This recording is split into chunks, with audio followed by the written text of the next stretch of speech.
When it seems like we are always the first two on, it never fails, ladies and gentlemen. It never fails. But we are here for episode 18 of the Darion Hopkins Show, and I am your host, Darion of the Darion Hopkins Show. We have some news here, ladies and gentlemen. We have a lot of news to talk about here. So hopefully we can have the people come in the building and, good morning, my brother. Good morning. Well, good afternoon. I'm so used to getting late. Big brother. I think I might be. Who the oldest is? How old you is, Gary? Do I really want to tell my age here? Do I really want to do it? Yeah, that's female stuff. We can tell our age. Bro. I mean, I just turned 37 in March. Ooh, so. Okay, you big bro. Yeah, I just turned 37 in March, so don't mind me. Don't mind me. Max, just to let y'all know that what's up? I'm waiting on my older brother, because my older brother is in the sports world too, which is my actually blood brother too. So he's going to be coming on to join us this afternoon. So I'm just waiting for him to come on, but we don't have to wait on him. Actually, I'm just waiting for him to get in the background, the back studio stuff, so we can have him on. So what's up, y'all? What's going on? How y'all feeling this afternoon? How y'all feeling? Great dub last night, man. I'm hurt. I'm hurting over here, fixes, baby. You know what I'm saying? How you feeling over there, Mac? How you feeling over there with the hurting? I'm hurting. Oh man, golly! Like you think that it'd be a turning point? It'd be a turning point. Nah. You might as well stick a fork in these boys. I thought they was gonna come out to bully, and they got bullied.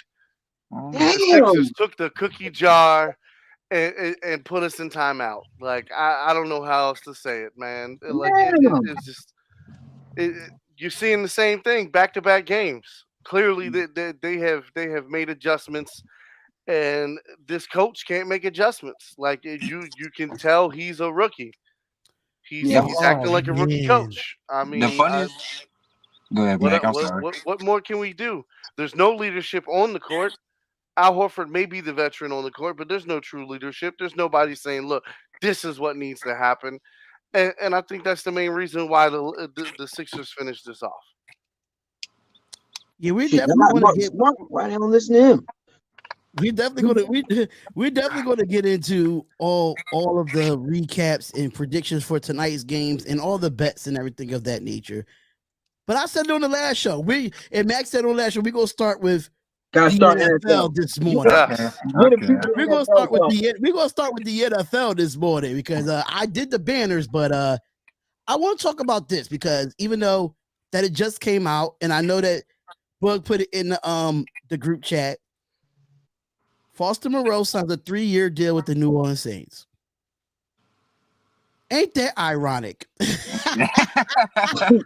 that ironic? Knowing me as a Raiders fan.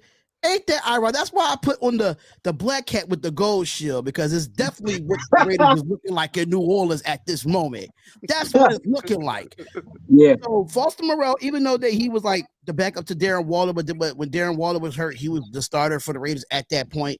I know he came out and said that he was battling cancer and everything of that nature. So I'm trying to figure out, like, I don't want to think of it like a conspiracy or anything, because I don't want to think that. Yeah. He said he was walking away from the game to focus on his health. Then you come back and sign a 3-year deal with the Saints. It's something about not coming back to the Raiders. And I don't blame him. I do not blame him, because my organization is shitty. Y'all got a nice stadium. That's it. Y'all got a nice stadium, nice place to play, but shit. Behind the scenes, it sucks. Yeah, the behind the scenes is rough. It's been rough for a couple years now. Honestly, it's been terrible, man. So they add a new weapon with getting Foster Moreau. They still got Chris Olave. They got Michael Thomas coming back for New Orleans. They still got Alvin Kamara. Dude, is this enough weapons for Derek Carr in a weak division like the NFC South? Should the Saints win this division with this move here? Tough. No. Yeah. That's not enough. That's not enough. As a Ravens fan, we know what's enough offense and what isn't enough offense. That ain't enough. And what game changer do you have in that offense? I like I like Taysom I like Kamara. Chris Olave, and I like Mike like Evans. That's one. So you got one head. You got one guy. He's not going to carry the team. Yeah. I mean, he tries to. Alvin Kamara. I will say this: like, hey man, I've had him on quite a few fantasy leagues over the past years, and he's definitely done me right. But I mean, they need wide receivers. I mean, they need a tight end. Yeah. I mean, I know that's what they just got, but I mean, who's going to show up? Is he going to be the best part of his version of himself, or is he going to be somebody new? What's the deal with Michael Thomas? Michael Thomas is back on a 1-year deal. Yeah, he's working his way I mean, back. but is he healthy? Yeah, Is he healthy? And is he going to be the Michael Thomas we know? Yeah, we I haven't mean, seen all you that. do is run slants anyway. That's slant copy. That's all you do anyway. They call him slant copy for a reason. That's all you do is run slant. So don't forget to come back. Don't forget to come back. The comeback route. You know what I mean? As long as you got his feet up underneath him, he should be all right in those regards. I think the biggest question is, can they protect him? Because given the NFC South is a bit weak, but it does have a lot of great pass rushing teams. Between the Bucks can get at the quarterback. We already know Carolina with Brian Burns and them, they can get at the quarterback. And freaking Atlanta, you know, they run a more of an aggressive type of scheme. So it's like they can get after the quarterback when need be. And I think the Saints offensive line in outside of a few spots has some holes on it that need to be addressed, honestly. Mainly in the interior because Carr isn't running from anybody. So you want to beef up the interior of that O-line so he can just sit back there. When Carr has time to throw and he has a nice playing pocket, he's shown to be accurate. He's shown to be able to read defenses properly. He may not push the ball completely down the field, but he's shown the ability to be able to stand in the pocket when it's nice and clean, nice and clear, and just deliver the football. Like he's always been accurate. So it's I agree. I agree. I just feel like is if you give Derek Carr the opportunity to succeed, he will succead. Yeah. But if not given that opportunity, we see what happens. Agreed. I have my brother on here now, so that's my brother, my brother from the same mother. So, what's up? So, bro, make sure your echo cancellation is on.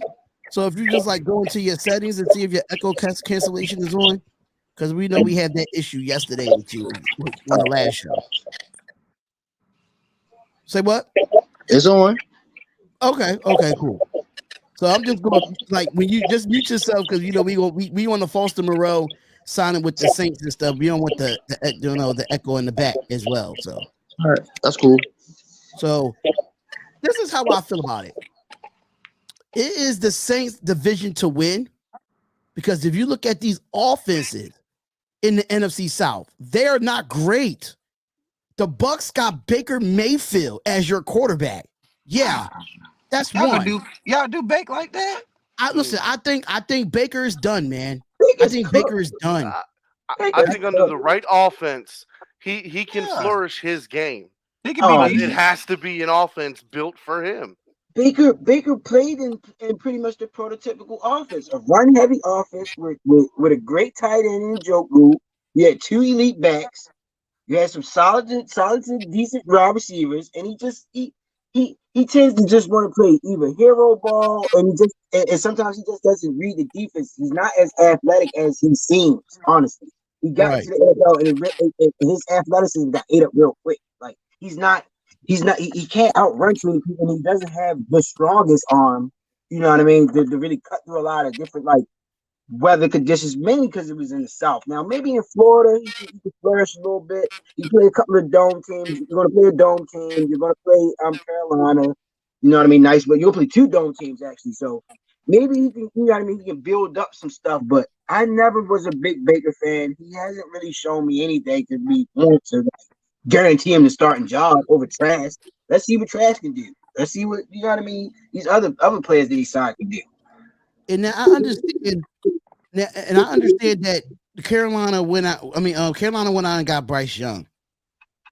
Yeah. But I still have questions on that offense for Carolina as well. I still have questions for that. So for me, even though Foster Moreau did sign with the Saints, it's really the Saints' division to win if you look at it. If you look at it from an offensive aspect, Nobody in this league, nobody in this division really had weapons like that. I mean, if you look at the Buccaneers, yeah, you had Mike Evans, but he's getting up there in age. Yeah. How he's going to keep going? And who's on the other side? I don't even know who's on the other side for Chris Mike Godwin's Evans. still there. Yeah. Chris Godwin's still there. I mean, they have I think the Bucks main issue is going to be quarterback. Obviously, they Yeah, have and the Kenny O is line. wrong.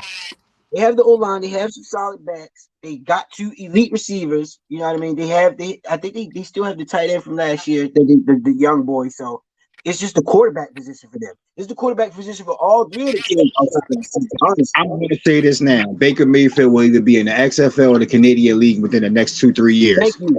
Watch. He's not the guy.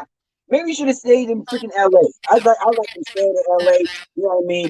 Back up another year or two. Learn from Sean McVay. Learn from quarterback heavy team. A quarterback heavy team. You go to Tampa Bay. You got Bowles coaching. It's like, you know what I mean? The quarterback room isn't as strong on the development side as it was with the Rams. And there's no telling how many more years Matt Stafford has left. He probably should have stayed there, but this is a starting opportunity, an easy one. So it's like he should be able to beat out Connor Trask, and we'll see from there. If he can't flush Mike Evans and Chris Godwin, that's a problem. And Tristan Wirfs protecting you, you know what I mean? So it's like he should be able to look good, but it's Baker Mayfield. Need him to play. If you have a good offensive line, I don't need him to play hero ball. Yeah. Trust in your line. Well, and that's part been of the it. issue with. That's where coaching comes in at. If you're going to coach Mayfield and you're going to have him be your quarterback, you're going to run an offense that he's going to be comfortable in, that he's not going to overextend himself. I mean, let's be honest here. There's certain things he just doesn't do well. So if you keep him away from doing that, you keep him in his game, you keep him able to hand the ball off 20 plus times a game, him to take nice short throws to the tight end, cross routes to Mike, and then you got Chris running the long routes to where, yeah, if he breaks free, he can put the ball up there 40 yards. Now, no, he's not going to gunsling it 60 some yards halfway across the field. No, that's not his game. And I think that's one of the problems that the Browns had with him is they were expecting too much and he was doing way too much. And it's like, keep it simple. Keep the game simple. The harder, more complex you make the game, the more mistakes you're going to bring in. You want high percentage throws. You want high percentage plays. You're looking to get 5 yards every play. You know what I mean? With a Baker Mayfield at your quarterback, that's what you're looking for. You're looking for short throws. It's a dink and dunk. Almost just like Brady played it. So if they can get Mayfield to play in that type of system and be comfortable, not overextending it, I think he's fine. I think they're a middle of the pack team, maybe a little better. Depending on how good the defense is, determines whether they get into the postseason.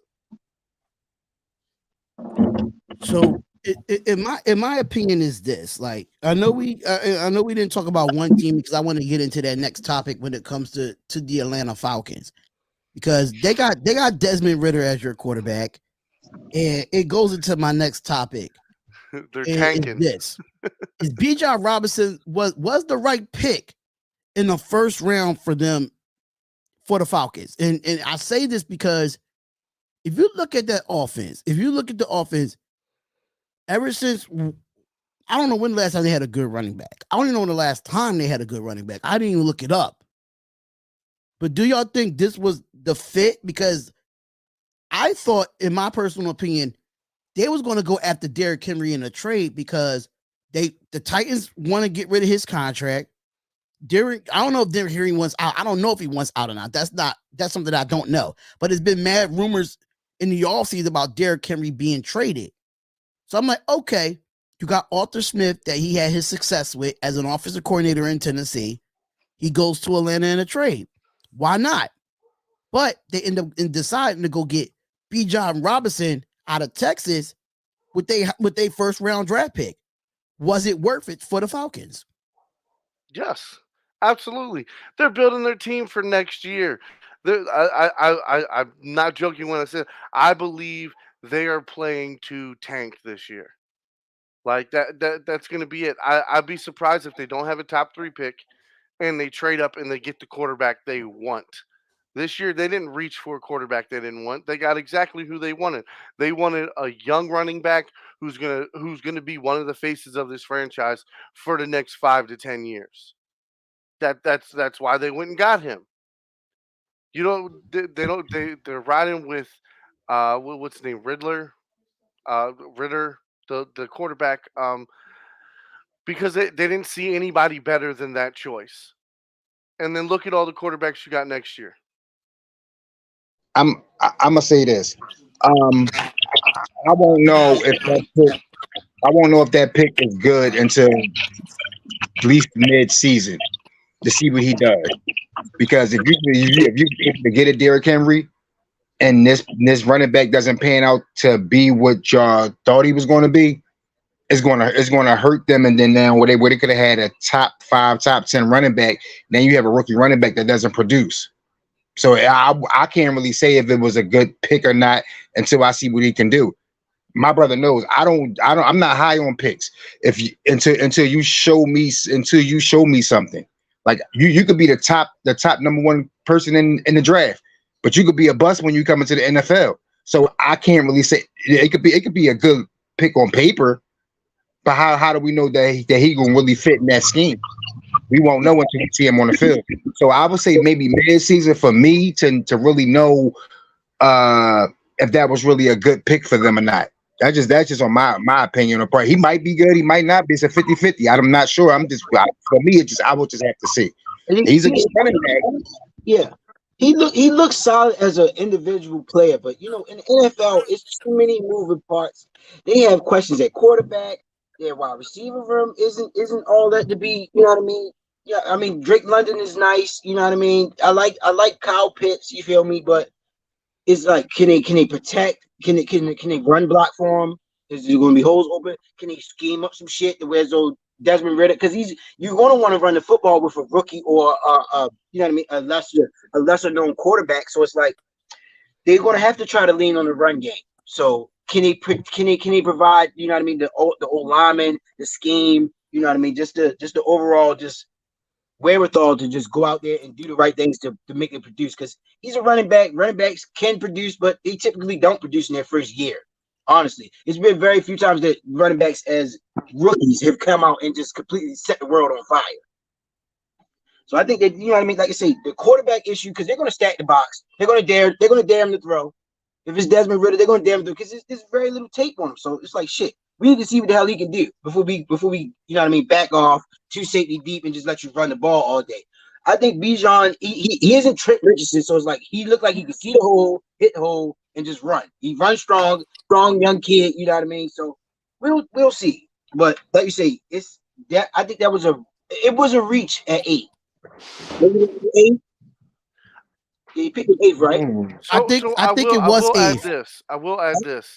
So they did keep their offensive guard Lindstrom. Yeah, who's probably one of the best guards in the league. That's good. Did pick up Jesse Bates. Yeah, and they picked up the ex-Saints defensive tackle Omanyala. Yeah, they went really highly defensive in their free agency. And then I mean, in the draft, they leaned more offense. Yeah, and they still have the rookie wide receiver from last year who showed off. Yeah, so, I like this. I mean, I like what they have as a team as far as future. But as far as quarterback, yes, you have Desmond Ritter and you have Taylor Heineke. Like, I mean, hey, don't sleep on Taylor Heineke now. I'm a big advocate for Taylor Heineke now. He's not jumping off the paper at you. We've all seen him play before. But if you notice, right, if you look at the last outside of Patrick Mahomes winning the Super Bowls, right? Look at the quarterbacks that actually won Super Bowls that wasn't like top 10 or top 5 quarterbacks. Like, let's just be realistic. You don't really see a lot of top 5 quarterbacks that make big money that actually win Super Bowls. I mean, we've seen it multiple times, but I get what you're saying.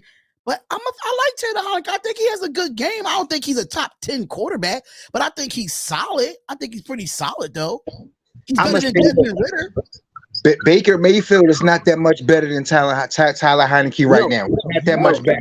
Not he's that not much. even. He's not better than him. He's not better than him at all. That's what I'm saying. So the way people saying Baker Mayfield need to fit in the right system, Tyler Heineke, they could be on the same team. I guarantee Tyler will probably take his spot. Yeah, take a spot for sure. Because Tyler is way more accurate to me than Baker. Well, he's got to take Ritter's spot. So if he can take Ritter's spot, then I mean he's got something cooking. Yeah, And I mean, Well, like I said, Atlanta's got a decent defense. yeah. Like They found and Trey then Flowers looking at the offense, I mean, again, even with the rookie running back, I mean, that's 10, 15 carries a game, and if he does do good, that takes even more pressure off the quarterback position. Yeah. What about So Patterson? I mean, yeah, he may not be Derrick Henry, but that's the whole thing. Like that's Derrick Henry. So when Derrick Henry's out there, you know, okay, they're gonna load the box on you. So when you do run, the box is gonna be loaded. When you try to throw short, the box is going to be loaded and they're going to be right there to tackle. So I kind of get why they didn't, because their game wouldn't be better with I mean, Henry. shit, if you can lean on Derrick Henry for about 20, 25 carries a game. I mean, absolutely, but what you going to do by week 10? Yeah, He's going to be tired. Yeah, That man's he's going to be drained out. tired. He does flame out a little bit towards the end of the season sometimes. It's like if you don't manage his carries right, he does have a tendency to flame out a little bit after about Speaking of Derrick Henry again, I cannot wait. I like the one move I think the Ravens will do before the season starts is I think we're going to trade for a veteran running back, and I would love it. Saquon Barkley, he's out there. I like I mean, Derrick Henry, he's out there. I was going to say that too, Ed. Listen. J.K. Dobbins and Edwards, like I get it. They're there. They have produced, but again, what is the best contributing factor is to be available. Yeah. And over the last 3 seasons, these guys ain't been too available. So why not bring in a veteran back? No, I mean, come on now. Yeah, worst case scenario, we bring in a veteran. It makes good competition, or we bring in a veteran and they actually outplay them and start.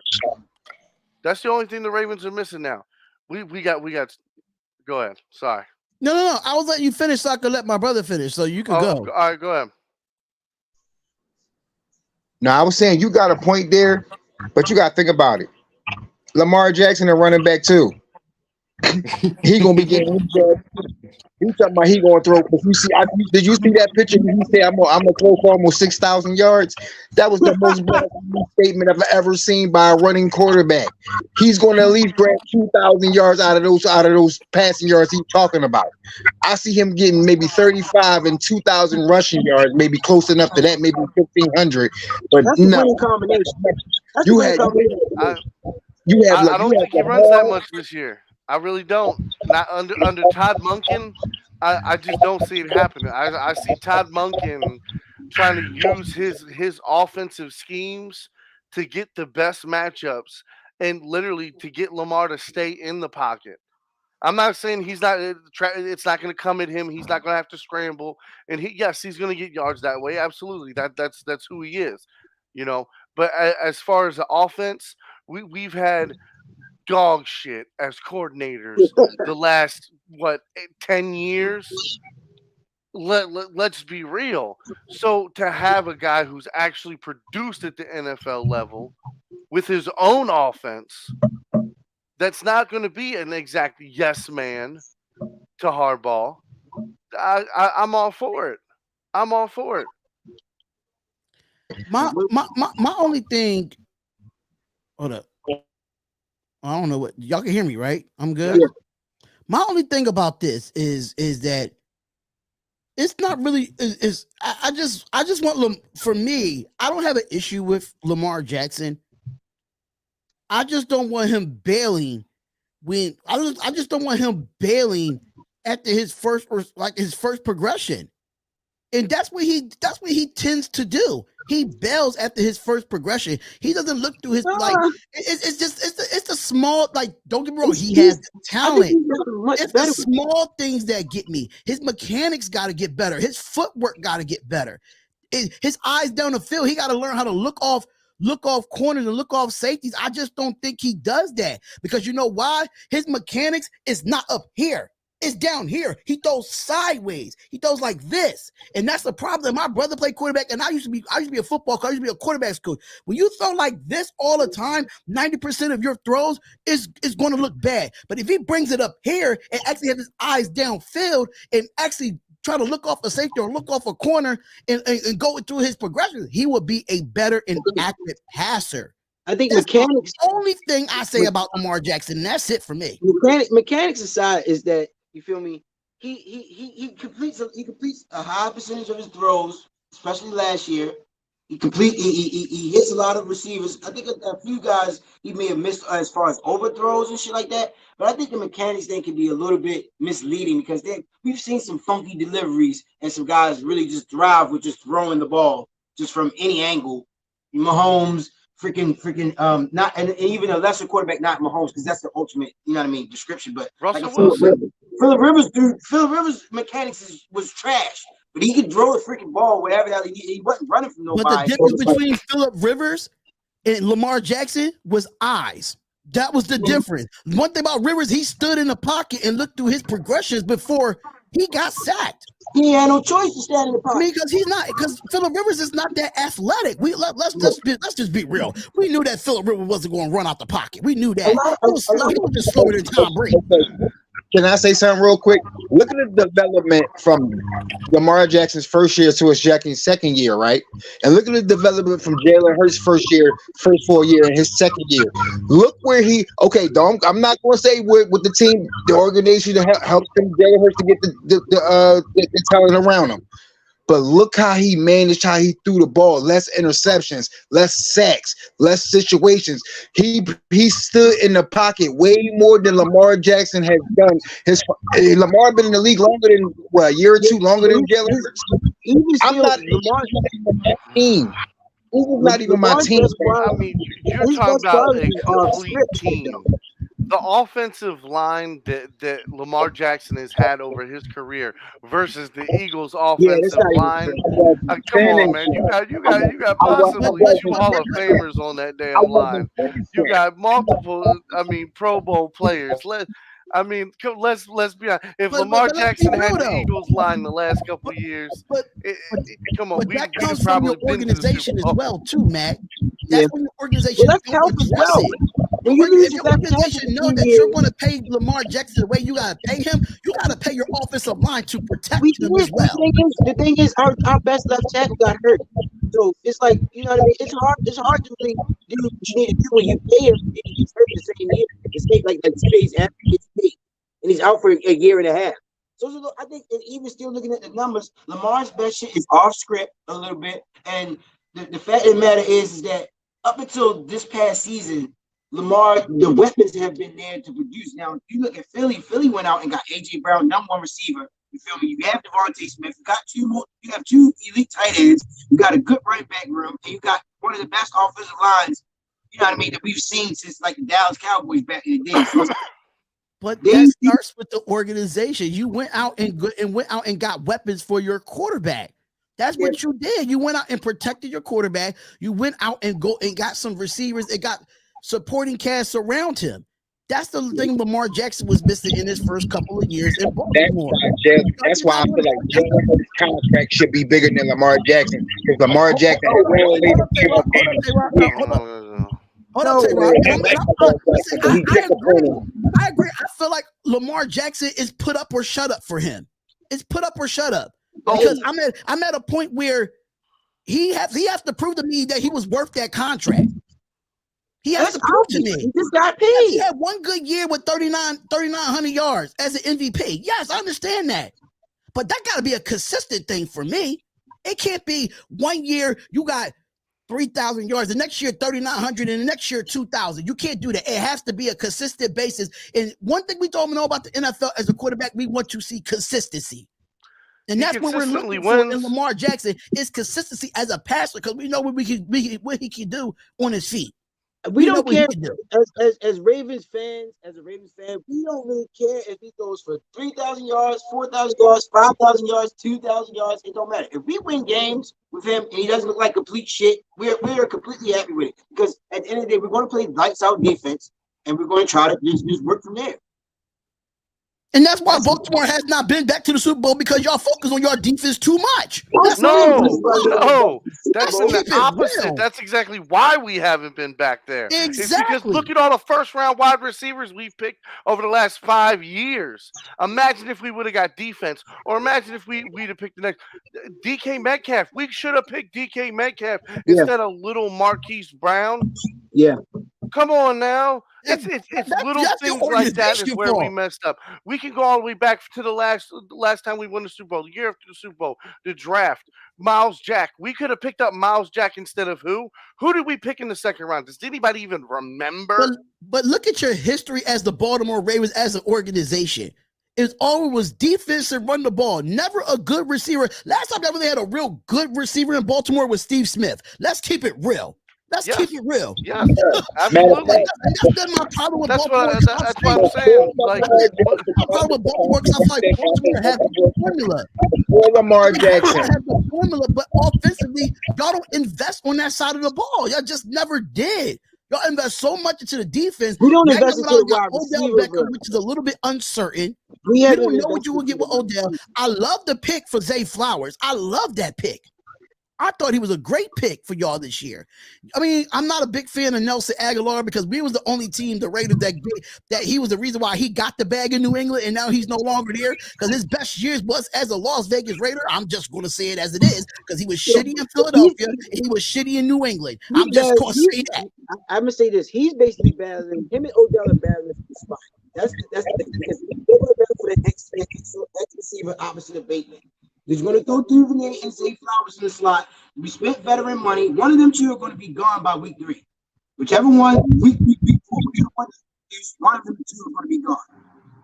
No, I think Aguilar and Bateman are going to have to battle for snaps. Nelson Aguilar. Bateman does not know how to stay. Nelson Aguilar should be on a special team. He is trash to me. We're not expecting for sure. He's most likely going to be on special teams. We're not expecting Plans to make this team. It's camp competition. He should be the placeholder for the kicker. That's what Nelson Aguilar. No. That's what our punter does. All right, we don't mess that up. I'm gonna be honest. I'm just saying, like, his best year was with Derek Carr. I'm just saying. No, I mean, I saw him completely he's not as a that great of camp a receiver. signing. That is to get an extra veteran wide receiver in there to help push competition. That's all it is. That's his what he is. Shows you that. What is he? Nelson Aguilar is not even competition. The thing with Nelson Aguilar is always in the book. Did you see our wide receiver room last year? Nelson, it wasn't no competition. That's the thing. It was never competition at the wide receiver position. So bringing in Nelson Aguilar is going to boost the wide receiver competition. I don't see that. He's just like the rest of them. He's like a third-tier receiver. Let's be honest. He's a third-tier receiver. Dave Flowers is going to come and make sure Nelson Aguilar doesn't have a roster spot. I say Odell and Zay Flowers is your 1 and 2. No, Zay's going to go into the slot. I think we're going to run more 4 wide receiver sets, more spread out sets with Zay and Duvernay in both slot positions. I think Bateman is kind of pencil pinned in for one X receiver. The other receiver is going to be a toss up between Odell and Nelson, whichever one can show and produce. And because Odell is good, but his problem has been availability. Nelson gets open; he just doesn't catch the ball at a frequent enough rate. Nelson gets wide open. A lot of his drops have been wide the fuck open. But you know why he gets open? But you know why he gets open? You know why he's open? Because they're double teaming or triple teaming the best wide receivers on the field. So they don't worry about him because they know 9 times out of 10 he's going to drop it. That's why he's open half the time. He was doing it in Philly though. In Philly, the thing was he was getting open. I know. Listen, I'm a 49ers. he was trying to come to us. We didn't want him. We don't want Aguilar. We don't want him. We don't want nothing to do with Aguilar. We're fine with the wide receivers we have. We don't want no part of that man. I'm gonna be honest. Like I'm gonna keep saying it before. His best year was at the Raiders. That was it. If you look at him in Philadelphia, inconsistent.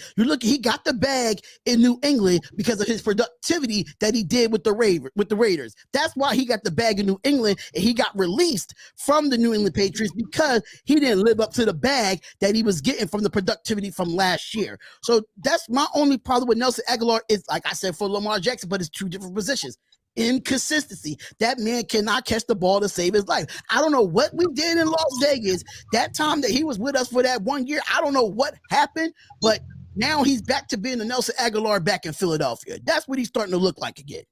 I mean, in New England, he was third. Y'all Ravens, okay. Do y'all feel like Lamar Jackson should have got that type of contract after missing 2 seasons and not going to the playoffs? Not playing in the playoffs. It's plenty of reasons why we didn't go to the playoffs. It's not strictly on Lamar. I'm just asking. Do y'all feel as though he should have got that contract? He should have got his contract after MVP year. That's when you could have went to the table and signed him. He should have got his contract then. He should have been paid. We shouldn't have waited to pay him anyway. He showed at the end of the day what matters. It matters. Only thing that matters is winning games. When you win games, you get yourself in the best position to go into the playoffs and produce. Now we've had 2 hiccups in the playoffs. I think the first time we went to the playoffs and we played the Titans, I think we underestimated them. And in all honesty, we got ran the fuck over. Derrick Henry ran up and down the field on our stupid asses. Then the second year, we won the first playoff game, but then we played Buffalo in the fucking wind tunnel. So it was like we played them in 30-mile-per-hour wind. So I can't really hold that against him. Then you turn around, he gets hurt. You feel me? Later in the season. So it's like we lose our left tackle. Our wide receiver, our top wide receiver we drafted gets hurt. You know what I mean? Both our running backs get hurt. There's a lot of reasons why we didn't. But I think that him individually, he's shown the ability to win games, complete passes. He's had the most wins. Top 4 wins in the first 4 seasons of his career. He's top in completions in the first 4 or 5 seasons of his career, ahead of people like Peyton Manning, Tom Brady, all these people, you feel me, that people look at as elite passes. His passing percentage has been high. He's been 64% like for every year since his second year in the league. So it's like he's shown the ability on top of the running. He's so dynamic that he's more than just a quarterback, and he's just a chain mover, and he wins games. So it's like, if we can put the pieces around like you said, I like that. So, do you feel is Super Bowl a bust for him since he's the highest paid quarterback now? Not this season, no. I feel like I feel like if he doesn't win a Super Bowl in the next 3 seasons, absolutely, it was a waste. It was a bust. We should have moved on. Now He's got 3 years. 3 years now. Now again, he gets 1 year to learn this offense. He gets 1 year to learn this offense. Right. Okay. He gets to gel with his new receivers. Again, Odell likes what he has here. He's going to stay here. We like what we have in him. We're going to re-sign him. We're going to bring in more offense. We got to figure out what we have. So now that we have Monken for the second year, there's no excuses. So I expect us to get to the championship at least. Like I say, we have to figure out what we have in Bateman. What we're going to do in the backfield? Can we get a consistent runner in the backfield that can stay healthy? And our O-line, can we get consistent health and consistent play from both tackle positions? You feel me? To move forward. And our defense. NFL is the ultimate team sport. At the end of the day, everything can be clicking on offense, everything can be clicking on defense, and then you have a person like Billy Cundiff go out there and miss a kick. So there's plenty of shit. You feel me? That can happen randomly that can keep a team from going where the hell they want to go. Lee Evans dropping a touchdown pass. Silly shit. No, I mean, but no. At this point, like he has the weapons. There's no excuses for not producing. Like he should. For me, my predictions for Baltimore, if they don't get to the AFC Championship, is a fail. That's my expectation for Baltimore. I wouldn't say that this year. If we don't go to the playoffs and win this year, it's a fail. It's a fail. But I wouldn't expect this to go championship, first year coordinator, First year working with this many rookies and this many guys the first time. Okay, so can I say this? It takes a while to gel. Hold up, Tay-Rock, I got a question then. If you feel like that, how did Jalen Hurts do it with first year Nick Sirianni? Well, he had different weapons around him. He didn't have the same weapons around him when they got Sirianni. Did he win the Super Bowl? Did he win the Super Bowl? No, I'm talking he got to the Super Bowl, but he didn't. Jalen Hurts had a whole year under Nick Sirianni. Let's do a whole year under Nick Sirianni. That was a whole complete new team.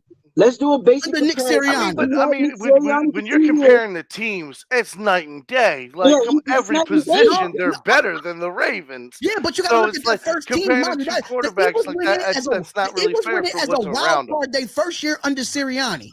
Right. They went in as a wild card. So they didn't come in as like the number one seed or the best team in the NFC. They went in as a wild card and lost to Tampa Bay. So my thing is this. That first year, Jalen Hurts was under him. The Eagles struggled majority of that year. Yeah, they struggled. But they still made the playoffs and they made progressions. And then the next year you make a progression. And the next year you make a progression. How long Lamar Jackson has been in this league in the Baltimore Ravens as an organization? I'm talking about the hires, your general manager and your owner, especially your general manager, because your general manager makes sure you get all the contracts. So if you really you got to look at your general manager and be like, what am I doing to get weapons for Lamar Jackson to get over that next hump? So it's not necessarily Lamar. He wasn't doing anything. That was the problem. That's the you problem. Wasted first round draft picks on wide receivers who don't produce. You wasted second round draft picks on guys who never produced in college.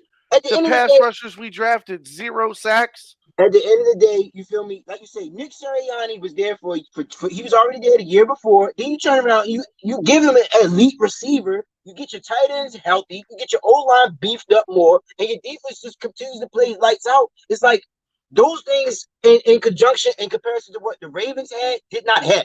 We had holes in our offensive line between injuries. Our wide receiver room has never been anything compared to the Martin Smith and freaking AJ Brown. We've never had anybody. And that comes to your general manager not making the proper moves to get Lamar Jackson what he needs.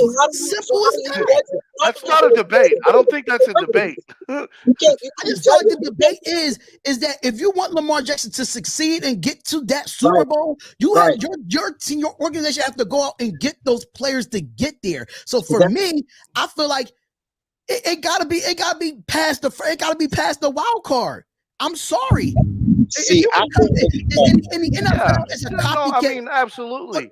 We have to go and win in the playoffs. League.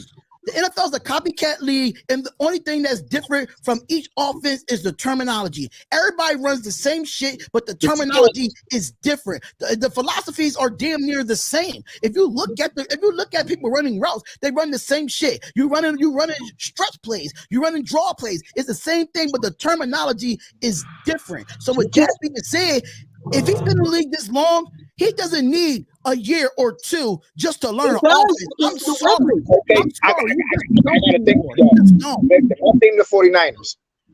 We had Mr. Irrelevant come in, learn the offense, took that team to the NFC Championship with the weapons. Can I get this off real quick? He wasn't practicing with the starters at first. He was just sitting there learning the position, learning the playbook. Yeah. You know how hard it is to come for somebody that no teams wanted you to come in and don't get thrown into the wolves in the middle of a season like that. You know how hard that is. He was there all season, so he learned the playbook. It doesn't matter. It doesn't. You could be there all season, and you could. That's just like you throwing a backup quarterback that been there all season but can't produce the same way a third string quarterback. But you're supposed to be the backup of the third string quarterback. Look at the weapons around them. The Ravens have never had anybody on Brandon Ayuk's level or even on Debo Samuel's level. That goes back to your answer. That's your organization's fault. And that's the only time like ever went out in the Super Bowl. So I feel like that Super Bowl was so rigged because wouldn't have the lights ever went out in the Super Bowl. I feel like don't bring that up. If the lights don't go out, we beat the hell out of y'all. We beat y'all by 40 if the lights don't go out. We had old players. If you should be lost every old ass down for 40 minutes. Order in the court. Hold up, Ed. Let's be realistic here. If you go back and look at the Super Bowl with the 49ers and the Baltimore Ravens, Colin Kaepernick was cooking y'all in the first half. Let's keep it a buck. Let's keep it real. It was a good. I'm not done. Wait. I'm not done. Bro. I'm not done. At the same time, when them lights went off, the 49ers did have the momentum. Yes, I agree. Bro, let me finish. They had the momentum. Before the lights went out. Baltimore did not have an answer for 49ers before the lights went out. Now, I'm not. That's a Go ahead, bro. Because I'm trying to get you understanding. We have to talk in reality, bro. Listen. No, but we're not talking no perception is reality, bro. At the end of the day, I'm trying to give you an understanding of what happened in this Super Bowl. The understanding has to be based in facts. We had an interception. What happened is the Ravens won. Come on. We had an interception, and we had a 3-and-out before the lights went out, and we were up 21 points. What? You were not up 21 points. Look at this. Before the lights went out, we were up 21. We were up 21 points. We had just got a 3-and-out, and 2 seconds. I was just watching that. I watched that game 2 nights ago. Y'all were not up 21 points. Y'all were not up 21 points. I watched that game 2 nights ago. You know it was not. What was the score? That game was. What was the score? The score was 34-31. Y'all didn't spank the 49ers. It was 34-31. Y'all didn't spank them. What was the score before the lights went out? What was the score? It was 17-7. It was 17. We just got to stop. Look, I'm looking up right now. If you look at the first 2 quarters, Baltimore was I think it was like 21-6. No, out of the first 2 quarters. It was listen, hear me out. It was 21-6 in the first 2 quarters.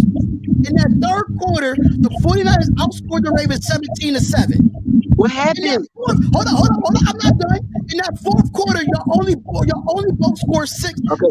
49ers scored 8. Ravens scored 6. Y'all only won by 3 points. Listen, bro. Listen to what you just said. We were up 21-6 going into halftime. We came out of half with the football first, and Jacoby ran the freaking touchdown back.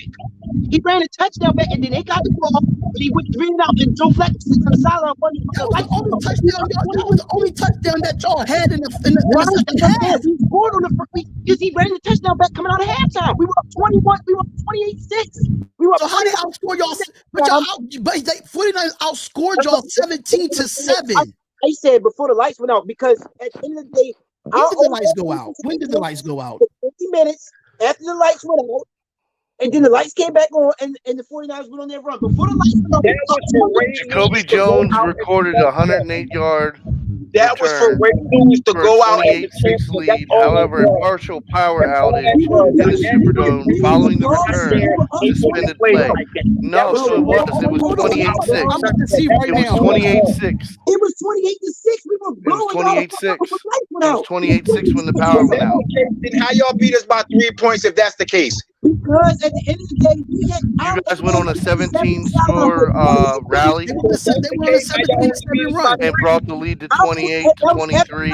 After we sat on the sideline for an hour.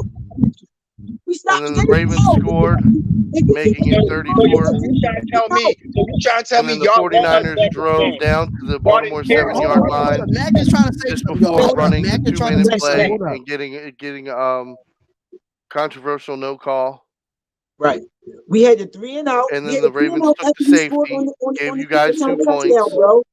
Then you guys drove down. On the scramble, he was trying to scramble. We sat. Hold up, Mac is trying to talk, bro. Mac was trying to say. You guys rallied 17 points in the fourth quarter. I mean, in the third quarter, and then in the fourth quarter, we scored, and then you guys drove down to the 7-yard line, and then that's when it was the controversial call. Yeah, the no call. That's why I say the And facts it of the was 29 to situation. 34. In that game, I felt it. I mean, I don't see that pass interference. I think it could have been called, but at the same time, it's the Super Bowl. They're not going to call it. But this is the problem. And then That's you been guys the kicked the problem with field goal. refs in the NFL in general. Like I you feel like say we got about cheated. I feel NBA like we refs. got cheated. It's Yes, the we got same cheated. thing. He took the lights The blowing refs, y'all out. hold up, They I'm took just the saying, lights like off, the ref. blowing y'all No, out. I'm just saying from a But it general was aspect. I'm not so. talking about just that. I'm So just if you saying go from a back and general watch the aspect. Super Bowl video, it actually says on the sidelines with the Ravens where Terrell Suggs was getting all cramped up, and through the Thank third you. quarter he kept getting pulled out Thank because you. he was cramping up because And we after were they winning took off the 20-6. field when it was a blackout, they were supposed to go back on the field, We were and up they were all sitting there on the 20-6. bikes. Everybody got off the bikes, and then everybody sat down on the If ground, they and then don't, next if thing they you don't know, turn the cramped, lights Yeah, and out, but everybody's like, "Give me the I'm juice, give me past the that juice." part. I'm past that part because I want to get on to the. It shows from that Super Bowl, and it shows from previous Super Bowls. It shows from previous NFC games, previous football games, and previous NBA games that refs are just as inconsistent as the damn players. That's all I wanted to say. They just as consistent as the absolutely. players. That's cool and Absolutely, all. they I think ruin the games. game, They the way the ruin game, games. Oh, the Because refs he ruin games so was, bad. we get ready to blow them the hell out. I got one good. Well, it's not even got to do nothing with the Ravens.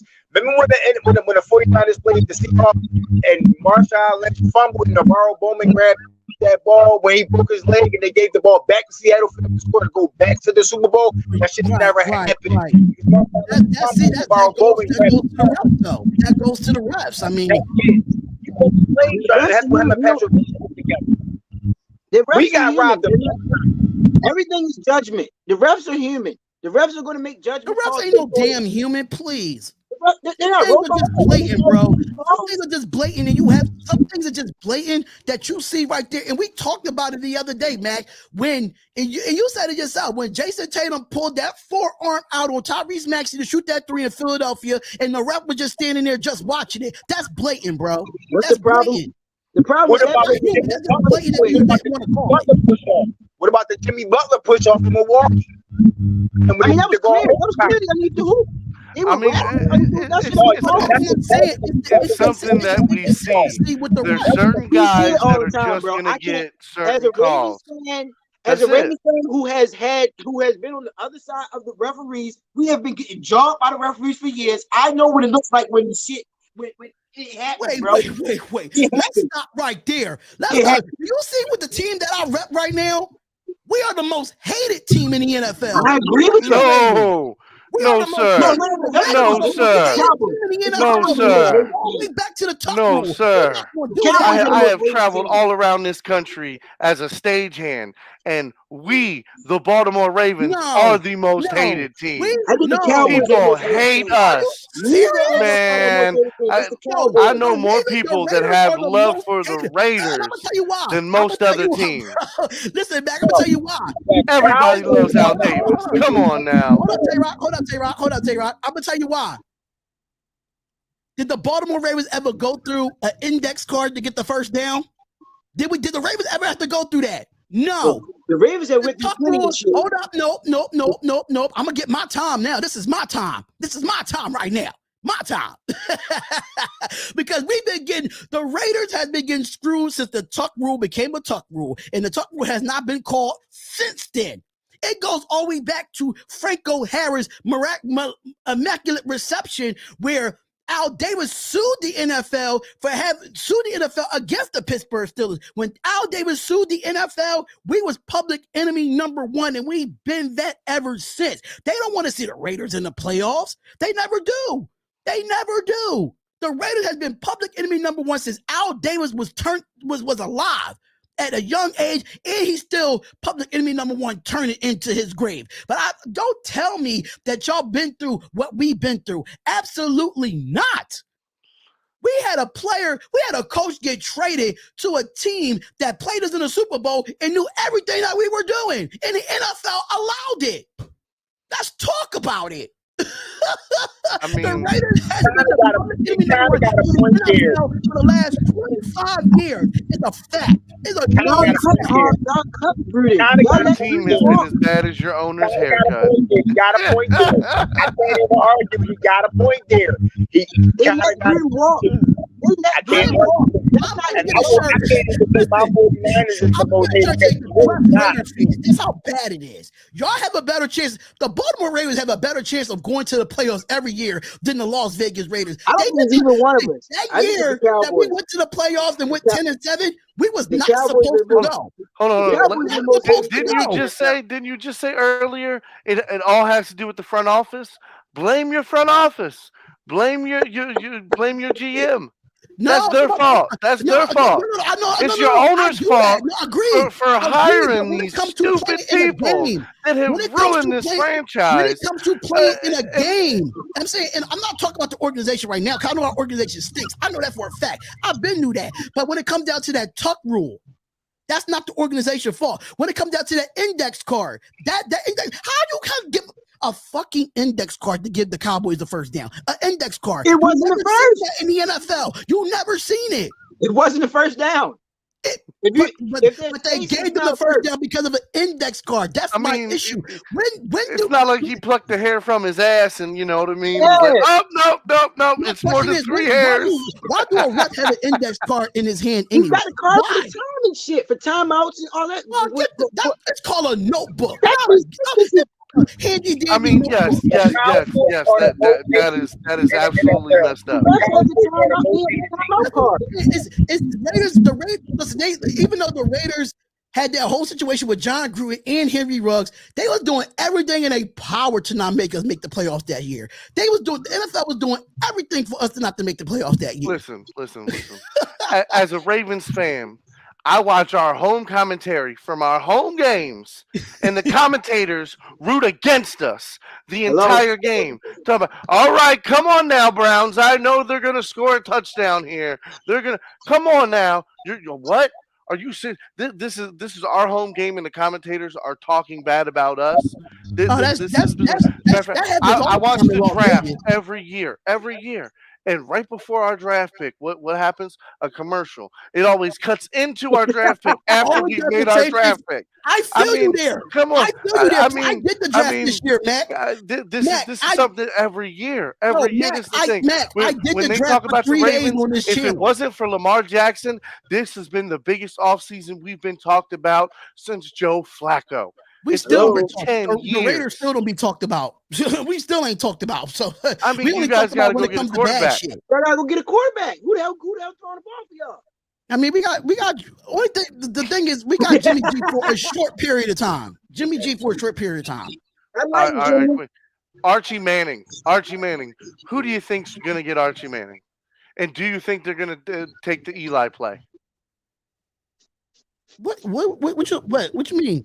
Archie Manning, when he comes out of college, do you think he's going to take the Eli play? I got to see what he can do in college first before I can see anything. Because right now, if you want to look at it, Caleb Williams is going to be the number 1 pick as the quarterback coming out of USC. Yeah. Unfortunately. Well, I mean, we'll see what happens, but I don't know who one thing about the Raiders, let's just be honest, the Raiders don't pick well any goddamn way. We don't pick well anyway. Our draft has been terrible. But the last couple of years, that John Gruden and Mike Mayock draft was terrible. It was a terrible draft outside of Hunter Renfrow and Josh Jacobs. They was the only two they got. Who's your GM? Who's our GM right now? Yes. Shit. What's this? Dave Ziegler. He's from the New England Patriots. Okay, that gives you hope. It gives you hope, but Josh McDaniel doesn't give me hope. That's my problem. Yeah, I mean, he's a system guy, though. He's from the Belichick tree. These are guys who they run their system. NFL. They're good at their system. They're good at finding guys that play their system. But hasn't won nothing in the NFL. It doesn't matter. When he went to Denver in his first year head coach, he went and got Patriot guys. Look at Denver, though. Denver was toxic. John Elway, I don't care what you say. John Elway had a couple good years with the franchise as a front office guy, but after Peyton Manning, what do you do? Ain't nobody toxic. It's nothing. He didn't do anything. In the NFL, but that's what I'm saying. So it's like if you're not bringing, but in the NFL. We can't get a break. We drafted players that like to show guns on Instagram and threaten people. We got people getting drunk and killing people in car accidents. Like we got John Gruden sending emails to saying nasty stuff. Yeah, we just toxic all the way around. I can agree with that because the shit they wasn't even investigating John Gruden. They was investigating the freaking Commanders, and they pulled up his fucking email. So I can agree with that. Commanders got Gruden fired. That was some bullshit. That was some bullshit. That was ridiculous, but I want to get into the NFL 32 teams, but I think we could come back to that because I know you still got to do your bets, and I know you got to leave at 145 as well. Yeah. So let's get straight into I'm not going to talk about the Sixers game because I know my Sixers did what they supposed to be done. So if you got anything to say about the Boston Celtics right now, let it fly, brother. Let it fly. Man, this coach. I hope he is a 1-year coach. I hope it seriously, man, because it is shown in clutch time he's not been the coach that we've needed. I mean, the fact that he has no handle and no true presence on the court as the coach, it saddens me. And you know what? I'm at a point saying this is Joel Embiid's game to lose. Like this is his game to lose. I mean, but what about Tatum though? First quarter. Listen, you can give me all the stats you want, but as a team, if you don't play as a team and you don't score as a team, it's just not there. I mean, but even still though, they just not hitting shots. They just not hitting shots. Or let's say so if they haven't hit shots all series, what is going to make me think that the next game is going to be the turnaround? Oh no, I'm not saying that. I don't see it anymore. I'm pulling for Philly anyway. I just feel like it's a lot of focus on the coach. Boston attempted 15 shots wide open with the defender being 6 feet or further. They went 26%. They not hitting open shots. They hit a lot of open shots. They shot another 23 shots with the defender being between 4 and 6 feet, and they still only went 26%. Those are wide open shots. You're just not making. Yeah, you're not making them. That's really our problem. Is make them mislead, like you say, and y'all best shooters, y'all quote unquote best scorers are just not hitting. Tatum is not hitting, and Brown is just not shooting enough. Personally, it's not even the coach. He's on the court. When he has the ball, he has to kind of sometimes say, scrap the play, let me go get a bucket because I can't. I probably don't have PJ on me. Whoever doesn't have PJ on them, they need to just go and get a bucket. Yeah. That's all they do. They need to stop having Marcus Smart hijack the fucking offense half the time and start and just want to do his own thing. And they just got to get open shots. Yeah. Again, if the coach makes the adjustments and says, look, I pull Smart out, put White in, White facilitate. Yeah. Pick on the best matchup. White is really the third best player. The whole thing is we all know the NBA. It's not hard to go more than 5 minutes. All right, I see what adjustments I need to start making. Yeah. And that's what Doc Rivers did. And we're basketball fans. Doc did great. We're not coaches. And we see it.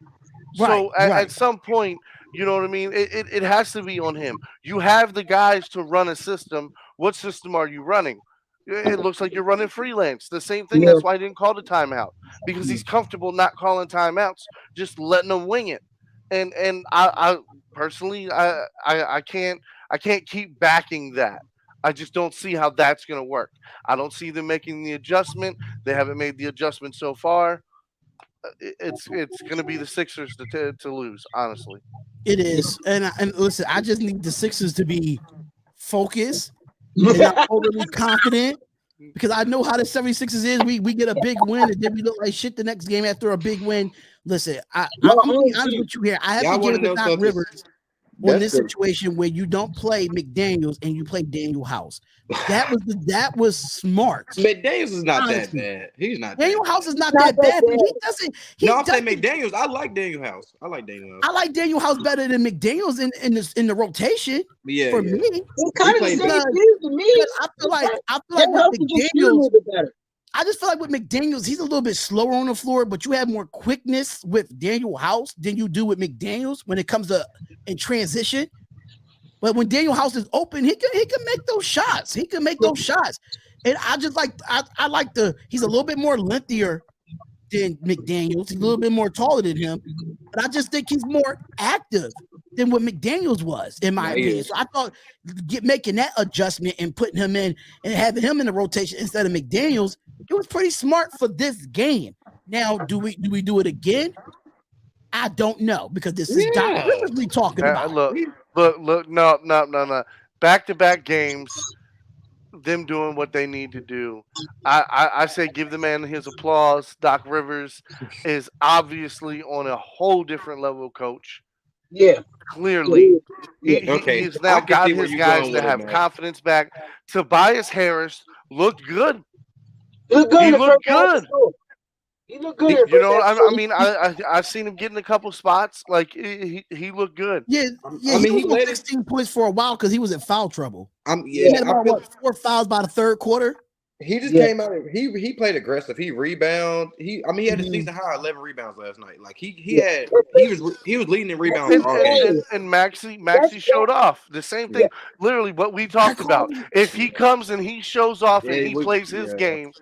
Well, how many times did he bait them in? How many times at the 3-point line? He get him in, whoop, he right around to the rim. And there was nothing they could do. And then a couple times, I saw the step back. I saw the side three. He's, got him. As soon as he took that jab, free shot. And he made it. And it was, he hit 3 back-to-back. Hey, Book, I got a question. How many turnovers did James Harden have in this game? Oh my God! So I just want to ask, because I know in the last couple of games of the game 2 and game 3, he had a lot of turnovers. Look, this is what I will say. This is what I will say. Had this stat. We averaged 14 turnovers as a team. We had 9 last night. We had 9 last night. So that's So what was the individual for Harden though? That's why what I you want to single my boy out like that? If he had, he said he wants to smoke. Why you want to single him out like that? No, I'm asking that because if he has less turnovers and more assists, that means he was more effective. Now, if it's vice versa, like from game 2 and game 3, you'll see the difference. That's why I'm asking that, because when you see him in double-digit assists and he has less turnovers, he's more effective.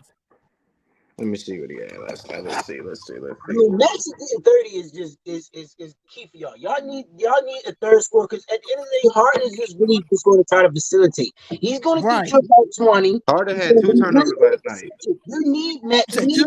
2 turnovers. You need him to facilitate and not turn the ball over. That's just it. If you can get 30, if you can get 20, you feel me, from Maxey, and Tobias can play with the same aggressiveness, there's no way that this team should lose to this team, because they have the most dominant player on the court. So if Embiid's going to do what he's going to do, everybody else is in.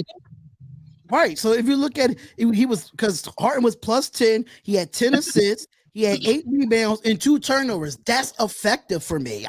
If he could play like that and not turn the ball over the way he does as a guard, especially the one that's bringing the ball up, we're going to win. It's all about taking care of the basketball at the end of the day. And we killed them on the defensive rebounds last night, 40-27. Y'all, you should do that every game, though. Killed them. You got to be.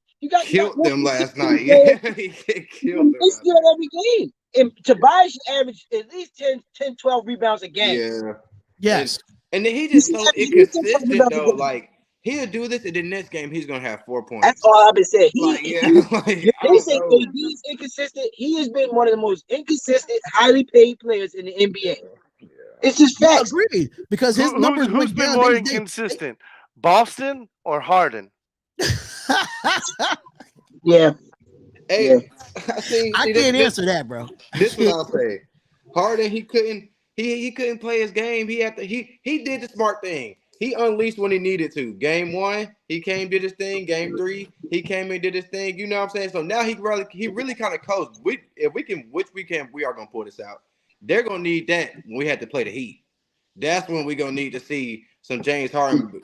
Joe gonna kind of have his number with Bam down. Yeah, it's gonna be. I think that that's gonna be tough. Yeah, that's gonna be tough. I like Bam, but he ain't Al Horford defensively. But I feel like Bam is gonna make Joe work. You gotta think Bam is one of the most high percentage shooting players in the paint. at all. And he's gonna make Joe work down there. He's gonna make Joe have to move on that knee. He's not gonna be able to just sit. Don't forget they got Kevin Love off the bench. Oh yeah, I keep forgetting about him. And yeah, but Kevin Love is a starter now. He's a starter now. Not Boston.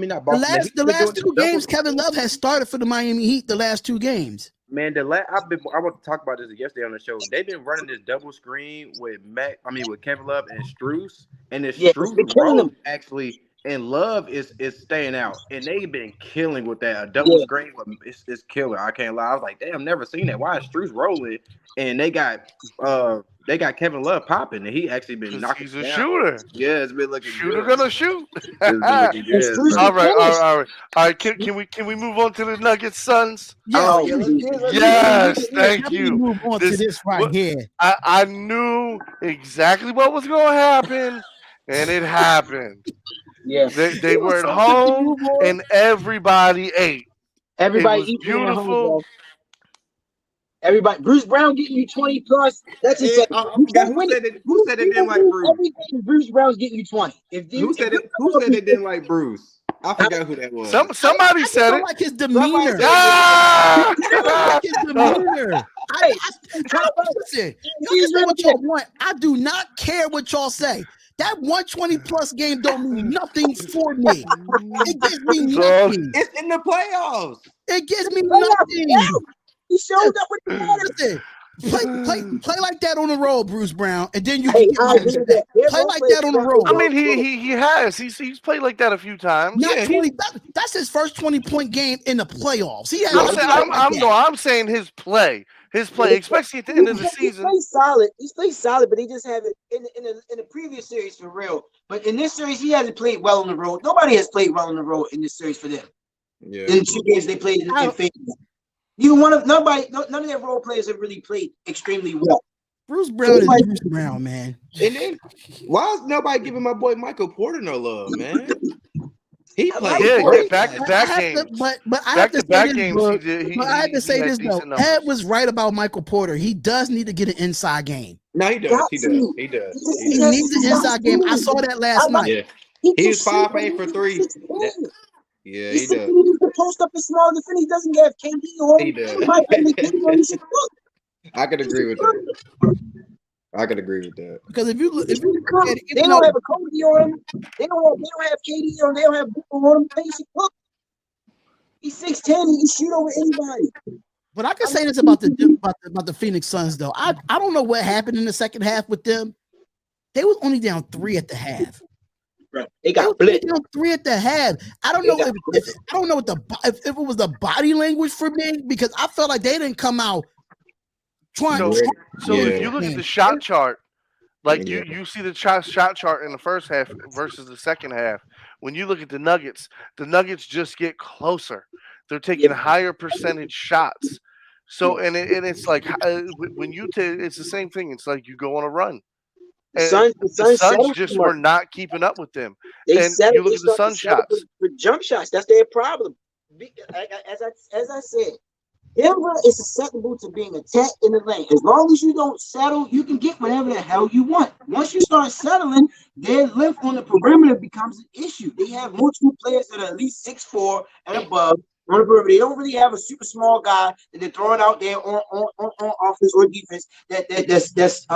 That's a liability as far as their defensive presence. The Caucasian Brown kid, he might be freaking the shortest guy, but he plays the best defense on the perimeter. Christian Braun, Shamet and Payne got shut down last night. Yeah, they did. It's on the road. I'm just saying, like, dude, they were having luck going to the cup. They were getting some nice drives. They missed a lot of free throws too last night. When I tell you, I don't understand how you miss technical foul shots. I just don't get it. I don't get it. That's like 4 points. That's 4 points off the board. Even though 4 points might not mean enough, but if you got 4 points in technical fouls, then shit. If you miss all 4 of those, something ain't right there. They need to play Ross more. They shrink the Kogi's minutes, but he got cooked defensively. Kogi is garbage. I'm sorry. I mean, he's a. No. That's the only reason why he's starting 5. He's the weakest link in the starting five. Him and Ayton. Take Ayton out too. Ayton he played all right, but I'm sorry, you're not that big. He had a decent game. He had an okay game, but I He feel had a like couple he of should have more plays. than 9 He rebounds. dunked. For Okay, his he dunked. size, he should have more than 9 rebounds. I'm Yeah, sorry. he was the worst defender on the team. He was -21. Yeah, he's just not. He's not. I mean, He's not. Jokic gave him a triple dub, but I guess he gave everybody triple dub. So what can you really say? Jokic's gonna get that. He's running motion offense. He's going to get the rolls to the rim. You feel me on the offensive side, so he can get rebounds and shit. He cleans up the backboard. I mean, Ayton just not putting himself in position to be dominant. And that's just my opinion. He's not running the floor. He's not running the floor. Ayton a dominant player though. Like, has he ever been that? Has Ayton ever just been like, No. This is motor. It's not his skill. He has all the skills. He got a post up game, face up game. He runs the floor. He can run the floor. Long break. He just doesn't. We touched on this yesterday. He ain't got it in him. He just ain't got it. He's not that type of guy. He's just not that type of guy. Because it's just crazy. What'd you say, Ed? He ain't got that dog in him. It's crazy how Jokic. It's crazy how you see it, right? Because Jokic is not as athletic as DeAndre Ayton. Ayton can be athletic when he wants to be.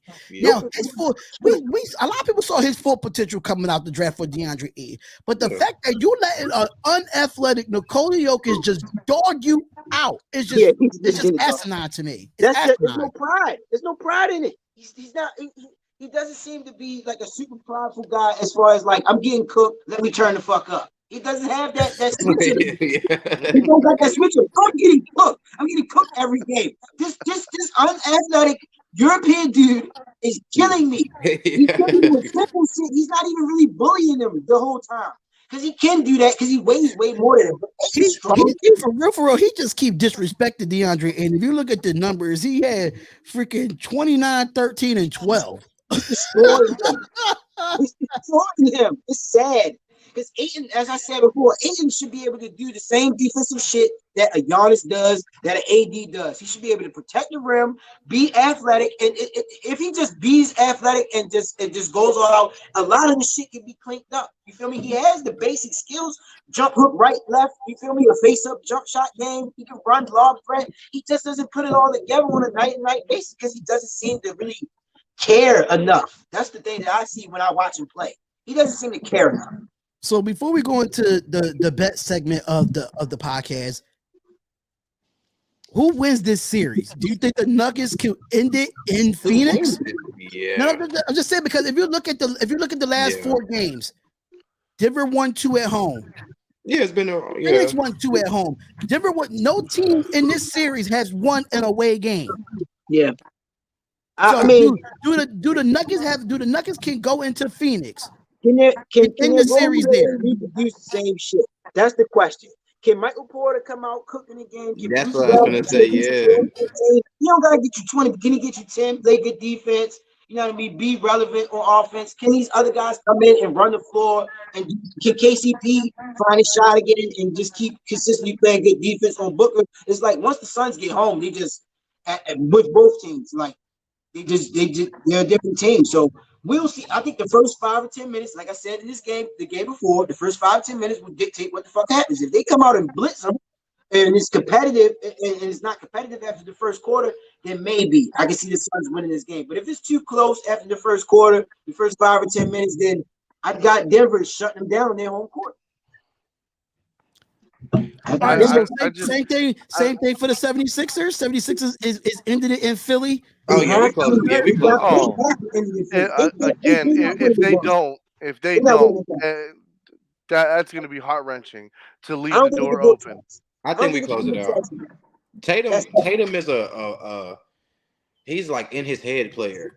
Once he has a couple games back-to-back bad games, it's gonna be tough for them, man. But you know what? Tatum had a good game yesterday, and Jaylen Brown had an okay game yesterday. I mean, it was just the supporting cast that didn't show up. Yes, Tatum was the only player to score more than 4 points. The supporting cast.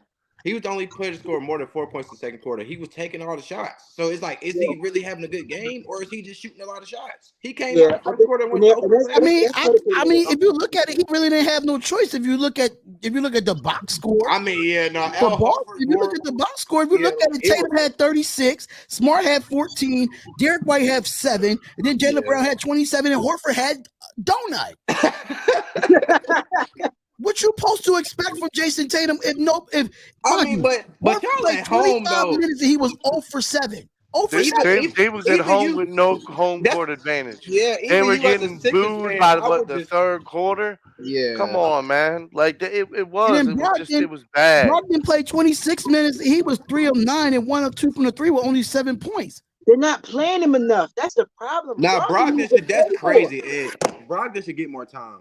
He Brogdon should should. get more time. He's not getting He's enough been I time. he's think been literally 26. cold. I mean, 26 I, minutes I is a think lot of time. I again, mean, That should be Nah, like it he's all been comes Smart back to gets. coaching. Smart needs to get 26 You minutes. okay. got a rookie And coach you give Yeah. Brogdon the that 32 is minutes. not. I just again having a rookie coach that does not have a dominant scheme, a dominant plan, a true understanding of these matchups and what he needs to do to put his team in position to win. Like Again, Grant Williams don't there's even no get true in leader. anymore. Tatum is not a true leader on the court because he's inconsistent. Yeah, right. And Right. it looks like Brown wants to be the leader, but Brown can't be the leader yeah. because That's why Tatum's the he's leader. gone. Brown's I gone. think And then That's he why I you think would. got you Jalen got Brown won't Horford be there. he won't be a until next season. Horford's a He's gone. veteran, but Yeah, I mean, Brown, what presence does he have anymore? yeah. You know what I mean? Like Yeah, he's still good defender, but he's not getting you no points. So again, absolutely. he's only Does, playing does, one side of the ball. does Blake That's Griffin like move the needle Jokic. at It's all? the Does same he thing with throw Blake Jokic. He's Griffin got and all offense, pick up the not shit? much defense. So it's like I think again, they're doing what they're supposed to do. They're attacking Horford when they Yeah. need to. They're getting the matchups that they want. I can see what Right. So you're then saying, you're Mac. I supposed to think know as a coach, yeah, I that need to always pull back to Horford coaching. out. I need Yeah. to put Williams in Yeah. yeah. Which because one, at Grant least or Williams Robert is going to Williams? give me a putback. He's not Shit, going to Grant pass it don't. out. I'm trying to He's figure out going to why get you Grant a don't Grant get he's going guard to that minutes. get you a high Joel. percentage shot when he gets you the ball because he's going to try to go into the paint. Yeah, because Versus Horford, Grant only had 8 minutes and Robert Williams only had 19 minutes. Yeah. Yeah, they're not playing him enough. The rotations Yeah. are all I can give you that, but Mac. That's just again, coaching. That's again, coaching. so take Horford out of the starting lineup. Yeah. Put Horford with the second group That's tough. That might because work actually for them. that right there Yeah. put boost them, and then it I mean, gives you I a think 3-point shooter the because say problem Horford does get open, or the say problem Horford with does feel a little more comfortable trying to put up some more offense. Right. the problem with benching Horford is that it shrinks the floor even more because you try to throw Williams out there and he's not a perimeter threat. Horford at least can space the floor, pick a corner and go to, and now you have open driving lanes Okay. for Jimmy and JT. That's why JT had what, like 13, 17 free throws last night. Like he can get there, he can get downhill and get to the lane because it's not And far. Williams and Robert basically fouls a lot too. He fouls a lot. I don't think they trying to. Robert Williams, yeah, he fouls a yeah, he lot. fouls too Yeah, much. He yeah, he can't fouls stay a on lot. the floor. Yeah, he fouls a lot. All right, y'all. So we got 5 more minutes left for Mac to be on here because I know he has to Oh, head yeah, out. come But on, Mac. you Come on know, with it. this podcast is brought to you by Bet Us. And Mac has all the knowledge when it comes to sports betting of who to pick in this Knicks and Miami Heat game. So Mac, take the floor. Is all yours. All right, so with the first bet to the left, we're gonna go Brunson 20 points, Randall 20 points, Butler 20 points. I mean, it's pretty basic. It's what most of these guys are averaging. It's more of a long shot bet. I know, but I like to do things spicy. So Yeah, Randall getting um, 20 is a little spicy. We'll we, see we though. we we got Jimmy Butler with over 3.5 assists. It's 4 assists. I mean, that's definitely doable for him. I mean, I'm seeing him play probably about 20 minutes tonight. I mean, unless for some reason they lose the lead by a lot and they need him to come out. Um, Abayo again. I'm giving Bam 8.5 rebounds. That's 9 rebounds. It's 100% doable. I mean, I really see him getting a double tonight, but that's neither here nor there sometimes. Over on the other side, same thing. Abayo, 8.5 rebounds, 9 rebounds. We're playing the rebounds over here. Same thing. Randall getting 7.5. That makes 8 rebounds. Uh, Assists with Brunson, six six assists is absolutely obtainable for Brunson. Um, with the over being 209, I think they've hit the over every time in the last 3 games. So I mean that's a pretty solid bet, and for it to be plus 575, that's almost a lock. All right, so make sure y'all taking this down here, y'all. Make sure y'all taking this down here, because hey, Max been hitting. I'll tell you that right now. Max been hitting a little bit, so make sure y'all taking these notes if y'all watching this right now. So let's move no on doubt, no doubt. and All go right, all over right. to. Now before it's time for me to go, right? Oh yes, yes, yes. Let's get to the Lakers. Oh, The Lakers versus the Warriors. We got Russell with a 3-point, Wiggins with a 3-point, Austin with a 3-point, Curry with over 5 assists, James with over 5 assists, Wiggins with over 3 rebounds, and Anthony Davis for 10 rebounds. I mean, this is practically easy money right here. yeah, that's I easy. mean, all of these are almost. I mean, you're talking about a 90% chance it's going to happen. It's a plus 310. I mean, it's almost a no brainer here. Me personally, I think I got $20 on this one. Then go over to the next one. You got this is more of my long shot bet here. Curry going for plus 4 3-pointers. I think he's going to try to go off. I think he's going to do his best to throw up as many 3-point shots as he can. He's going to do his damnedest to win this game. And they're at home, so I just feel that as far as the 3-point shot goes. The assists, over 5.5. I mean, that's six. Pretty simple. Same thing with LeBron James. You got him over 6 assists, over 7 rebounds, and then I got him over the 22.5 points. Now, again, I think we're going to see vintage LeBron James just as well as I think Curry's going to shoot, and he's going to shoot heavy. I think LeBron's going to come out and he's going to take more control of the ball. Yeah. I think we're gonna see vintage LeBron. Honestly, I think he's gonna put him close to 30 points. I think he's gonna come out and he's gonna dominate, and they're gonna run the pick and roll. Anthony Davis, they're gonna feed in the paint. They're gonna run a lot of backdoor stunts. You're gonna see one thing coming, and it's gonna be something else, and they're gonna move, and of course they're gonna play defense. Thank you. Thank you. Yeah, man. I see Ed down there. Yes, they're Thank going to you. play defense. Hey man, we So, hang our hat on that shit. the other Said thing I want to everything point about out is the Lakers right now. Hold on, let me check to get the update. Um, the number for them is they're still at a plus 260. right. Plus That's 260 for the Lakers. Look, I'm saying, you got $50 to spare. Throw it on the Lakers. I think this is almost a lock. This is literally going to cement LeBron's legacy that Curry will never be better than him. If he wins tonight and puts them out, it's done. It's solidified. With Curry winning, it leaves that door open to where, well, if Curry wins a couple more championships, and I don't like to hear that. Yes, Curry is the absolute greatest shooter of all time, but, and that's a big but, he's not the greatest player. No, that's No. And LeBron James is all around the greatest player that I've ever seen play the game.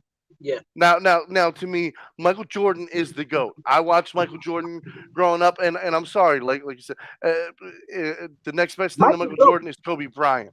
Yeah. When I think of LeBron James, I think of a dash of a lot of players, but mainly you're talking about like a super athletic, dominating Magic Johnson. Yeah. That's what I think about. Like, and that's what makes LeBron the greatest player ever. Because I mean, what can't he do? What haven't we seen him do? From be a great defensive guy, to be a great offensive guy, to be a great team leader, to be a great offensive coach on the court. I mean, he is what he is, and to me, tonight, it pushes Curry, I guess you'd say, in his place.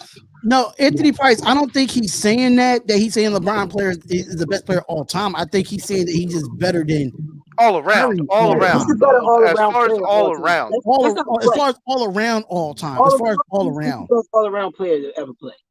But You're just talking when you're talking about points, rebounds, and assists. Yeah, He is. yeah. but There's no question. just to let y'all know, make sure y'all screenshot this and take this bet if you want to, because if you do go to Bet Us, you can receive 125% sportsbook bonus upon initial deposit.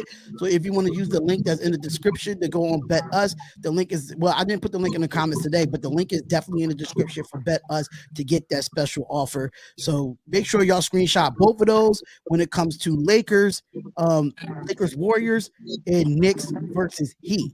Now, before Mac leaves, Good luck to JJ Redick. Good luck. who wins? Oh, Heat's gonna win. He in the series against the Knicks. Absolutely. I think It's so over. too. It's over. I think it's over for the Knicks. I want to go against the grain like I did last time, but I can't. Don't do it. And you Don't lost. do it. Don't do it. There's no Don't do point. that. Don't do There's that, no bro. point. Don't do that. I mean, and the crazy part about it is, starting off, it looked great for them. The Knicks, they didn't look bad. They didn't look bad. They couldn't rebound. Now I'll give you that. But Julius Randle, he just out of it, bro. Like, I don't know. We're gonna come back to that because I do want to get his picks for Lakers Warriors game 5. Who wins? Lakers. Okay. All right, so Lakers will end it tonight. Okay, so Mac, I know you got to go. I know it's a little bit, you know. Right. Well, I know I was a bit excited about the JJ Redick thing. I know. I think we all heard about that, and I was like, "Oh man!" I was watching First Take this morning, and I'm like, "Oh yeah!" If JJ gets that damn job over Sam Cassell, I'm not watching a single Raptors game for the rest of the season. You know what? Sam You Cassell got should a have had a point fucking there, job by though. now. You have a point there. Sam Cassell should have Listen. Just for him getting the interview is what I'm Yeah. happy for. Okay. Yeah, I see what you're saying. I'm happy that they're gonna look at him as someone who has a coaching mind and not just some ex-player with a mouthpiece. Yeah. That's what I'm happy about. Whether he gets the job or not. Now, are there more deserving people? Absolutely. Yeah. Absolutely, there are more deserving people. But all right, that's all the time I got for today, guys. Peace out. Talk to you tomorrow at 12. All right, man. All right, see you, Mac. See you, man. Man. So, as far as this goes, here. Now, I just got an inbox from, I don't know if this report is, I mean, it's on Instagram. It's called Lakers Squad. He said LeBron James listed probable tonight's game versus the Warriors due to a right foot soreness. Anthony Davis is listed probable tonight versus the Warriors with right foot soreness. I saw it. Questionable. I'm like, Mo Bamba hadn't even played. So this is like, I'm not even looking at this because why the hell y'all putting the injury report on Mo Bamba? I think, well, he suited up. He suited up. He suited up the game before, but he didn't suit up last game. And LeBron kind of tweaked his foot late in the fourth quarter of that game that they just played. So I can see, you feel me? But I don't think that, obviously, I don't think neither one of them is going to miss the game. I would be totally fucking shocked if either one of them missed the game. If either one of them didn't just try to go out there and play well, I would be completely shocked. But I've been shocked by a lot of things. I think that, you know what I mean, with it being game 5, they're up 3-1. Would they sit out? You know what I mean? Or would they not play the whole game if it gets out of hand a little early? I could see that. And just, you say we take it back home to LA. It was crazy. I don't know if y'all heard it the other day on the Get Up from Mike Greenberg. He says that the question was on there, should the Lakers rest their starters in this game? I said, what? Against Curry? This is a game to eliminate the defending NBA champions. I think it's stupid. Yeah, you can't give them to rest your starters if you think you're that comfortable. No, I feel like y'all came out, punched him in the mouth. That's what y'all need to continue to do. You get what I'm saying? Like, nah. We can't play without food. Hell no. Yeah. Hell no.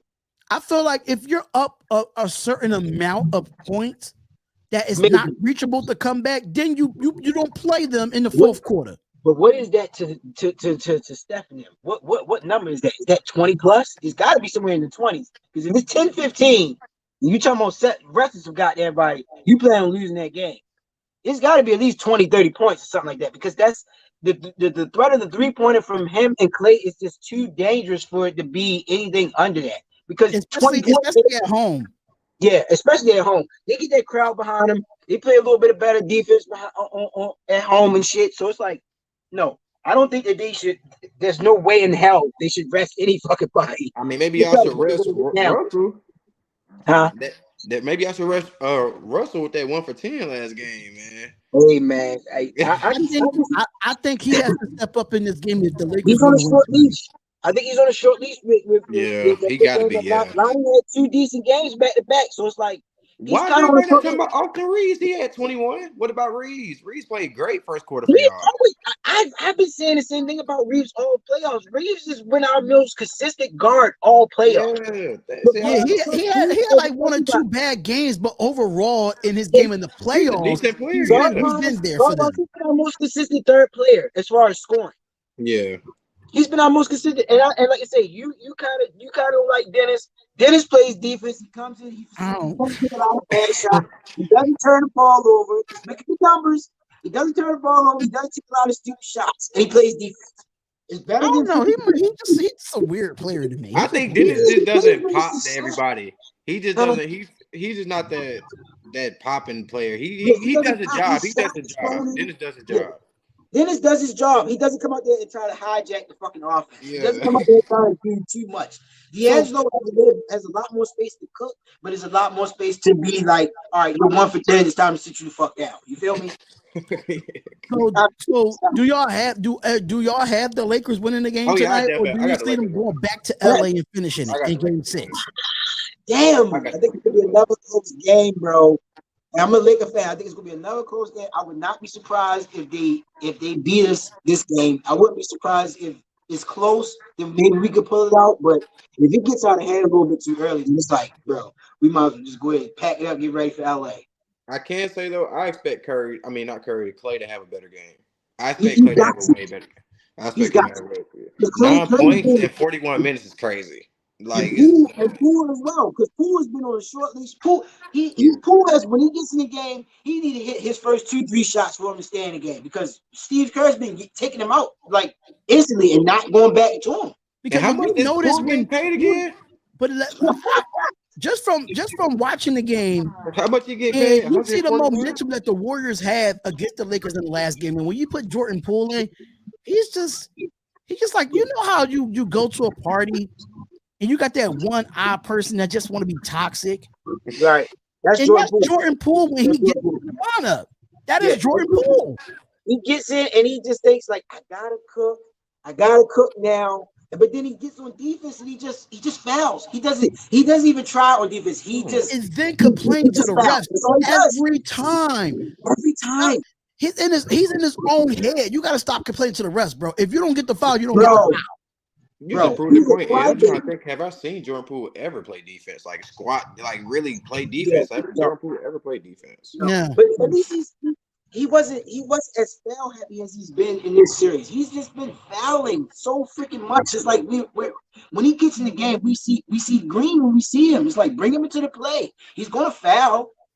Right. In transition, he's not gonna play solid. He's gonna try to foul. That's what he does. Like, and Steve Kerr's over there rolling his eyes like, what the hell are you fouling for? Just get out of his way then. Like, it's pointless.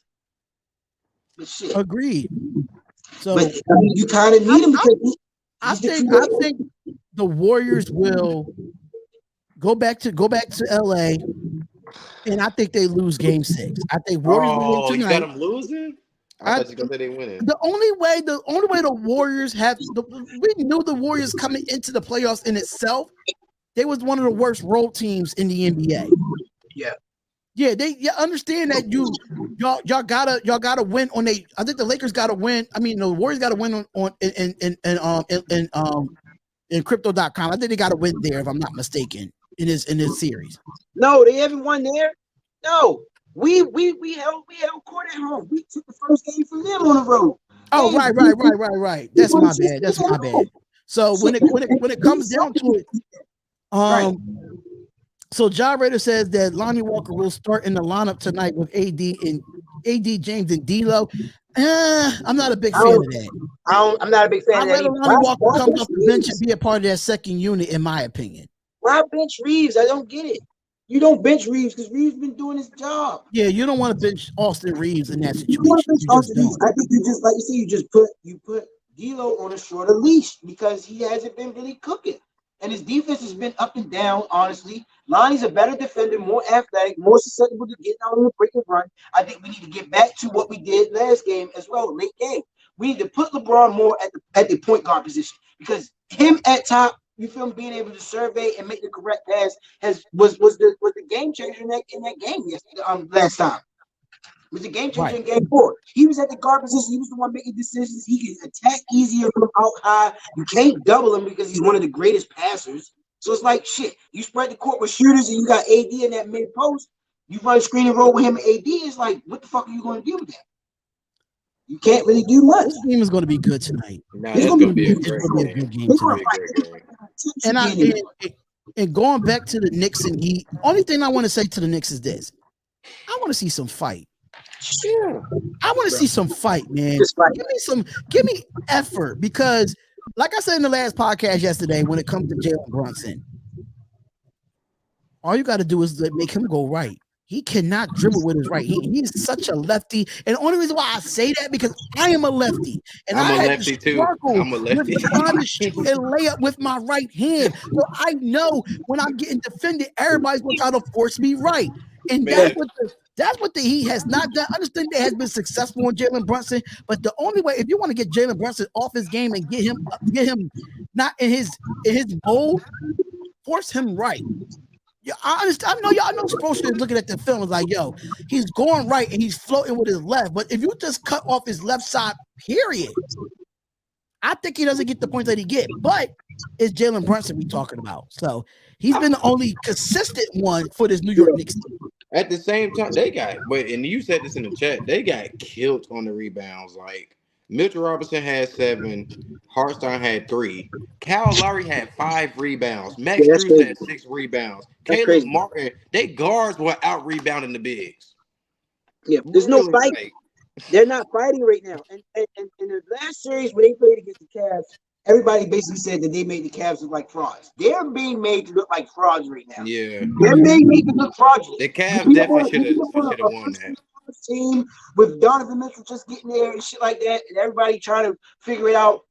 Now you play this Miami team with undrafted motherfuckers and Jimmy Butler running the show and old ass Kevin Love and shit, and freaking Bam, and you can't do shit. You look terrible. Randall's been looking terrible. RG's been okay. Mitchell's been unplayable basically. The rest of I had a guy. You feel me? I was arguing with a guy earlier. Late last night about they should play Evan Fournier. Evan Fournier don't play no goddamn defense. He ain't played since early April. But I think they should give Obi Toppin more. I think Obi Toppin should get more because they have to play Toppin more. Yeah. Obi see with Toppin, if he ain't making his threes, he ain't confident. Yeah, I could say that too. If he don't hit his first 3, he's out of it. They don't run enough because that's Obi's game. That's Obi's game is just get out on the floor and run it. They don't run enough. They're probably one of the slowest teams in the playoffs right now. Outside of the 76ers. Yeah, but you got Embiid, so I can give them an excuse for wanting to wait for the big fella to come down so we can give it to the most dominant player on the team. You feel me? In the whole series, basically. So I'm not too mad at that, but shit, the Knicks need to get out and freaking run. They got all these young dudes, Quentin Grimes, RJ Barrett, freaking Randall. Randall's pretty young. You put Obi in, you run with Jalen, you can get out and run on this team. They're small. Right. The Miami are rather small outside of Bam and Love. And Love's no defender. He's positionally aware, but he's not a shot blocker. Yeah, he's not a rim protector. Kevin Love, that's never been Kevin Love's game anyway. He was never a rim protector. So he's a good positional player and he rebounds, so he puts himself in a good position to limit the amount of shots that other teams can take. So it's like you gotta beat them up the floor. You can't try to play against this set defense that's supposed thrown out there because he's running zone and it's really just distracting the shit out of them. They can't even answer that because they're packing the paint. You feel me? There's nothing. I can say that for the Heat as well. I think that if the Heat could get out in transition and fast breaks, the Knicks ain't fast enough to keep up. We see Kevin Love throw these Hail Marys in a fast break so many times in this series, man. It's been crazy. It's been crazy. But I got the Heat into this tonight. I just want to see the fight in the Knicks to see if they could try to force a game 6, but I just don't see it happening. Not under Jimmy Butler. For real, I think if Jimmy Butler would have played game 2, it would have been over by now. Sweep, in my opinion. Yeah, it would have been and he should have won game 2, technically. Right. Technically, he should have won game 2. still should have won game 2, but shit, they showed a little bit of fight at home or whatever. But man, the Knicks have just been the Knicks are the Knicks, and that's what it's coming back to. Listen, it's been good to see, even though it's been a lot of physicality with this series, but I would love to see more effort from this series to at least make it 7 games. Give me that Heat and Knicks rivalry from back in the day, man. I need that in my life. Like, oh my God. It just be real talking about it, bro. That's what it felt like. It felt like the Heat are just beating up on their old little brother, the little small little brother, just dogging him right now. And it's like, yeah, there's nothing they can really do. Shit. But they're home, so hopefully they show some home because the fans will boo the shit out of them real quick. Oh, it could get ugly in there real quick. That's the problem. Going back to the JJ Redick situation, because I know we talked about it before Mac had to go. JJ Redick gets interviewed for the Raptors coaching job. I kind of like the fact that he's getting interviewed because they're not just looking at going to get the former Milwaukee Bucks head coach. What's his name? Mike Budenholzer or something like that. Yeah. I mean, understand that Nurse got fired, but you was right though. I feel like, in my opinion, outside of Sam Cassell, yeah, I think it's not going to happen. No, I don't think it should be looked at. Right. Mark Jackson should be looked at as well, but I do like the fact that JJ Redick is a basketball mind. He thinks like a coach. I mean, give him the interview. That doesn't mean he's going to get hired, but getting interviewed, that's kind of an accomplishment. Yeah, most definitely. I don't think it's a bad idea. I always thought JJ Redick was a smart player, even when he played at Duke, and then when he came into the NBA, I always thought he was a smart player. Always thought he was. He's always liability on defense, always. See, and the thing was, it wasn't because he didn't know what to do. It was just his physical limitations. Like, yes, he could be in the right position, but if a motherfucker jumping over the top and just powering through, it's like it's nothing he can do. At the end of the day, he's a good person. He's always been a good person as far as he comes from Duke, so he's going to know how to play the right way. At the end of the day, coaches coaches him up. I was going to get to this as well, John Rader. I was going to get to this too. Not basketball related, but Henry Ruggs will face 3 years in prison. Actually, it's up to 3 to 10 years. Yeah, in prison because he took a plea deal for the accident that happened that ended up killing a dog and a female. Can he come back? How y'all feel about this situation, though? I mean, I don't understand he took a plea deal, but I thought he'll probably be because he killed someone, and I understand he took the plea deal for the DUI charge. But where's the other charges that even for the death of a person in a pet? I think that it's similar to the Dante Starworth situation that was about 5-10 years back. It's like he copped out to a plea or whatever. You feel me?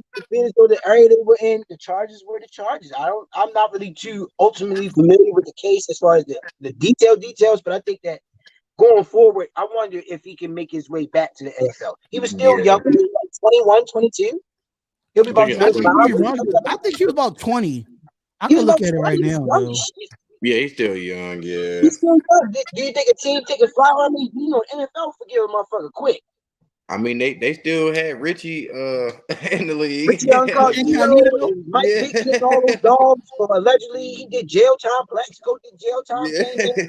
Dante Starwood did jail time. And you had the Giants kicker that beat up on his wife for years. He kept coming back like shit. Actually, Henry Ruggs is 24 to be exact. Oh, so if he does 3 years, it probably gets something. He could come out and still play. But if he has to do up to 10 years, he'll be 34 by the he's out. Yeah. He won't be able to be in the NFL. I mean, listen, the USFL, the XFL, the CFL. I think to the XFL. He could probably make an XFL team. Yeah, they'll be calling you Henry Ruggs. If he get over to jail, keep doing the squats and sit-ups and shit like that. You know what I mean? He'll still probably be fast. He ain't gonna eat nothing to get too fat over that bitch. You feel me? So shit. I think that he can get out there and you know what I mean. Martavis Bryant can play in the XFL or what is it? Is he in the XFL or is it USFL? Yeah, him and Geronimo Allison is in the XFL. Right. So it's like if they can make it, as long as he's still fast and can get open. The world is about redemption. United States is about redeeming yourself and trying to bounce back from certain shit. We are the land of opportunity, forgiveness, XYZ. You know, maybe the family of the deceased may have an issue with that. So it's like maybe, but who knows? He's up, he already got 3 years. He's serving 3 years, so he'll be 28. Yeah, 26. So, but he might get out on time served too, because he's been in there for a long time now. That's just what he was. He's been there for a couple of years, but he did plead to the DUI, resulting in a death in charge that carries a minimum of 3 years sentence, not to subject to probation. Right. His sentence date would be determined. So that's what Bleacher Report is saying. But other sources like ESPN is saying 3 to 10. Yeah. But I don't. The minimum is 3 years. That's the minimum. But the max for him should be 10 years. But a lot of people's going to have some issues about this situation because a person's life was lost. So the family of the person that passed away, they're going to try to fight this. It's precedent because, like I say, Dante Starworth hit somebody and he died. He hit somebody and he died. And he came right back. He did his little bit of his time. career wasn't the same though. No, it wasn't the same. But shit, I mean, you do jail time, your career probably ain't gonna be the same. Like Mike Vick, the only one that I've seen come back from jail time and look halfway decent. Yeah, true. And John Rader said he got 3 years according to Bleacher Report. He's serving 3 years, but he'll be 28 in 2026 on his release date. I think 28 years old, that ain't bad. He's still in his 20s. Yeah, he's still in his 20s. If he could get out before he hits 30, then I'm fine. If he's still fast and you get open, somebody's going to take a flyer on him. Yeah. Dallas, that seems like a Dallas move. That really seems like a move that Jerry Jones would do. You know what I mean? 3 more years, he's even more old as shit, less conscious of what the hell's going on. Oh, speed! I see speed. Get him. Yes, Henry Ruggs. I mean, but what about John Ross's fast? See how hard it was for him to get a job. Who? Oh, John Ross. The problem with let me tell you about John Ross, man. Oh yeah, I forgot. Yeah. Let me tell you about John Ross, man. He's fast as hell. He had one of the fastest combines, and he was great coming out of Washington. He just don't pan in the NFL. No. He just don't pan. Like people say speed kills, but if you're a speedy receiver and can't run routes as well, that makes you even more straight line speed. I didn't see the shiftiness in college. I seen the run away from the cops ability. Like he's fast, he can't be tracked down. He said to run away from the cops. Yeah, I've seen that ability, but I didn't see the shiftiness in the phone booth like Dante Hall type of shit. Like he's never been that. So yeah, it's he just been fast when it comes to route running. Yeah, he didn't perfect his craft when it came to stopping goals, how to break out of routes or how read defenses. He just fast.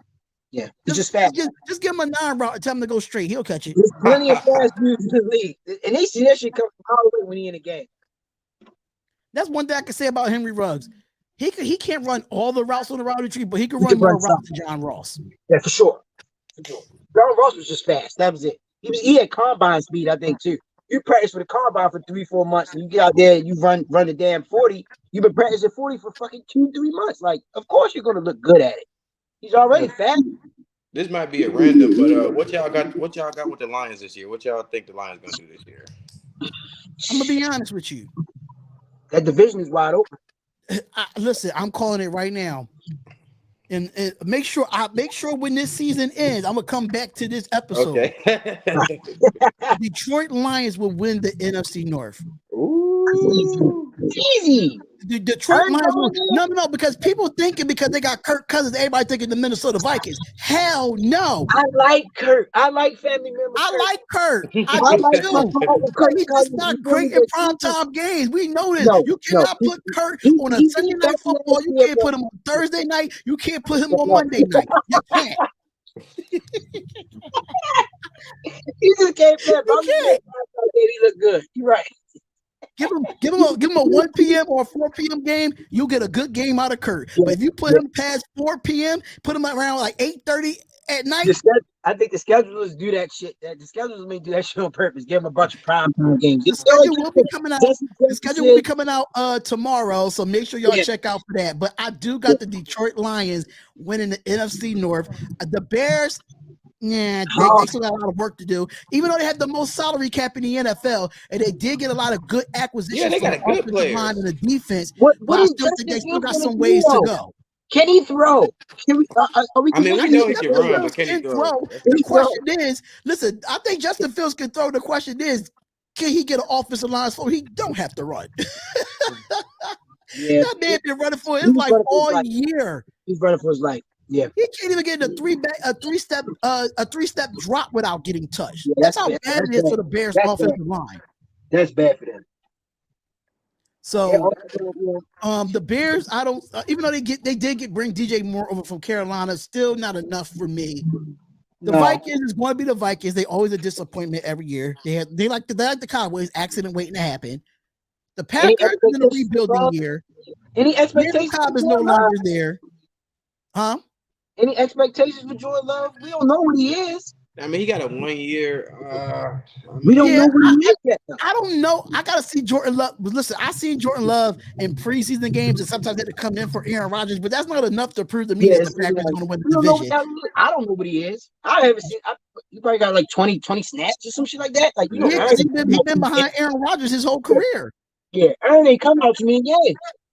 Right. So I don't know what I'm very uncertain with the Green Bay Packers for right now. The complete team for me, and I think they could have made the playoffs last year, and they didn't lose a lot of people. They lost DeAndre Swift, but they ended up getting Jahmyr Gibbs from Alabama.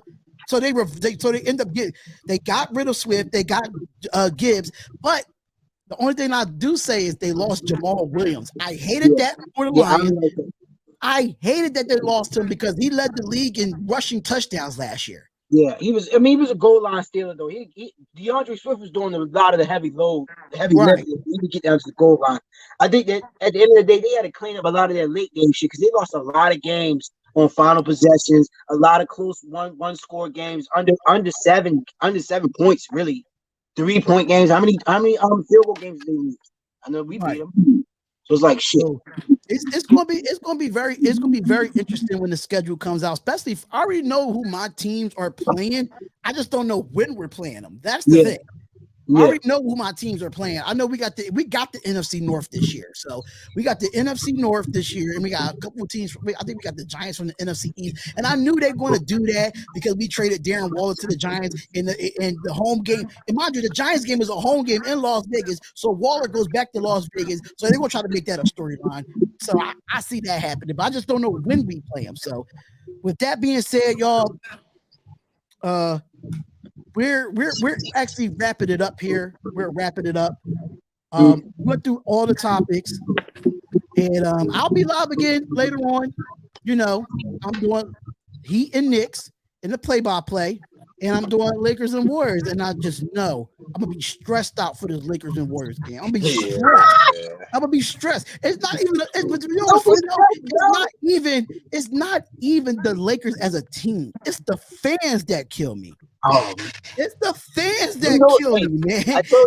Y'all love to listen. I understand. I love to troll y'all, but y'all troll me a little bit too much. Especially you. I'm looking at you. Most of the fans, I don't troll. You troll me too much. I only troll after the game because it's like, we're talking about the game. We're glossing over the facts, and it's like, okay, well, you say we can't win 2 games. We'll see. We won 2 games. Can we not win 3 games? Can we not beat them at home? Y'all have been proving me wrong, because I've said it multiple times. Y'all have been proving me wrong, but I had to let Steve Kerr have it. I had to let him have it. I'm sorry. Yeah, it's cool. We'll see. I had to let him have it. I said everything right about Darvin Ham in the last game, because when he put in Lonnie Walker, that was a great adjustment by Darvin Ham. Even though he's a first-year head coach, a lot of first-year head coaches don't do shit like that. So. See, he's had a long time being on the bench. You feel me? As far as assistant coaches, associate head coaches, and stuff like that. So he has the not. It's not like, you know what I mean. He's fresh off of, you know what I mean, coming from out of nowhere. But Ham and then you add LeBron, it's like you got one of the best IQs of any player that ever played. It's like, all right. So for this Lakers and Warriors game, give me a score prediction. What's the score prediction? I just before we get out of here. I got them. That's tough. That's tough because there's no telling. There's no telling. If it's close, and it's within 3 or 4, I think the Lakers can pull it out, because at the end of the day, defense matters, and one team can get a stop. They can hang their head on getting a stop, and the Warriors can't really hang their head on getting a stop when it really matters, honestly. So it's like I can see the Lakers winning by 5, but I could also see them losing by 20 if the Warriors get out and jump out and get the home crowd behind them, which is highly likely because they're a great home team.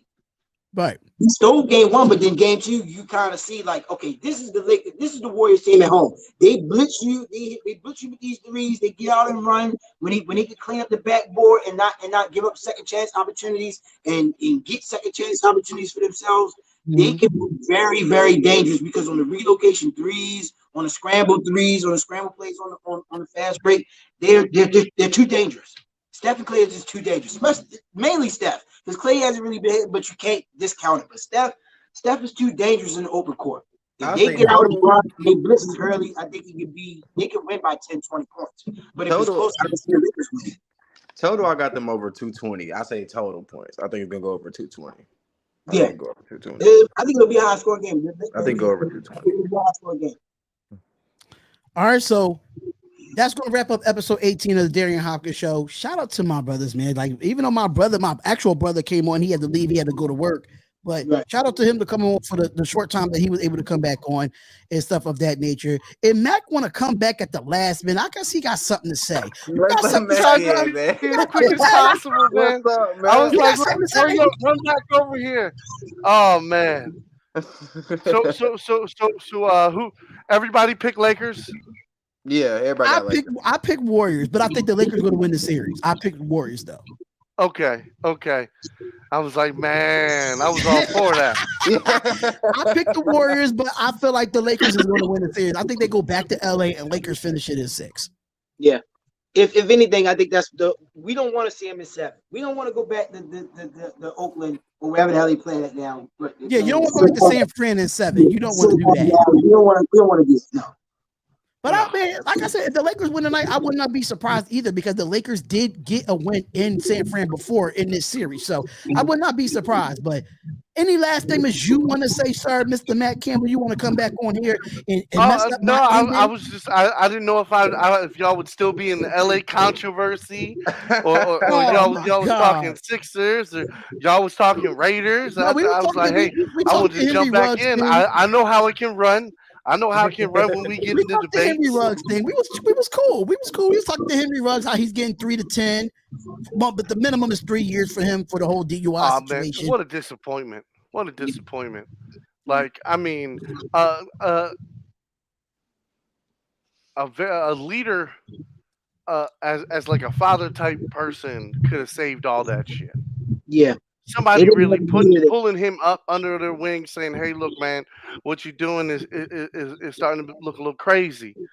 Because if you look at what he was doing leading up to that, like you seen it coming. You seen it coming. Just get an Uber at that time, man. Just get an Uber, bro. And just go back and get your car in the morning when you fully functioning, bro. And I was really mad about that, even though that he was from year 1 to year 2, he was developing. He got better. So yeah, unfortunately, but wasted talent. Yeah. I think he can come back though. I think he could come back to the NFL. I think he can come back. Bro, the mountain that he would have to climb.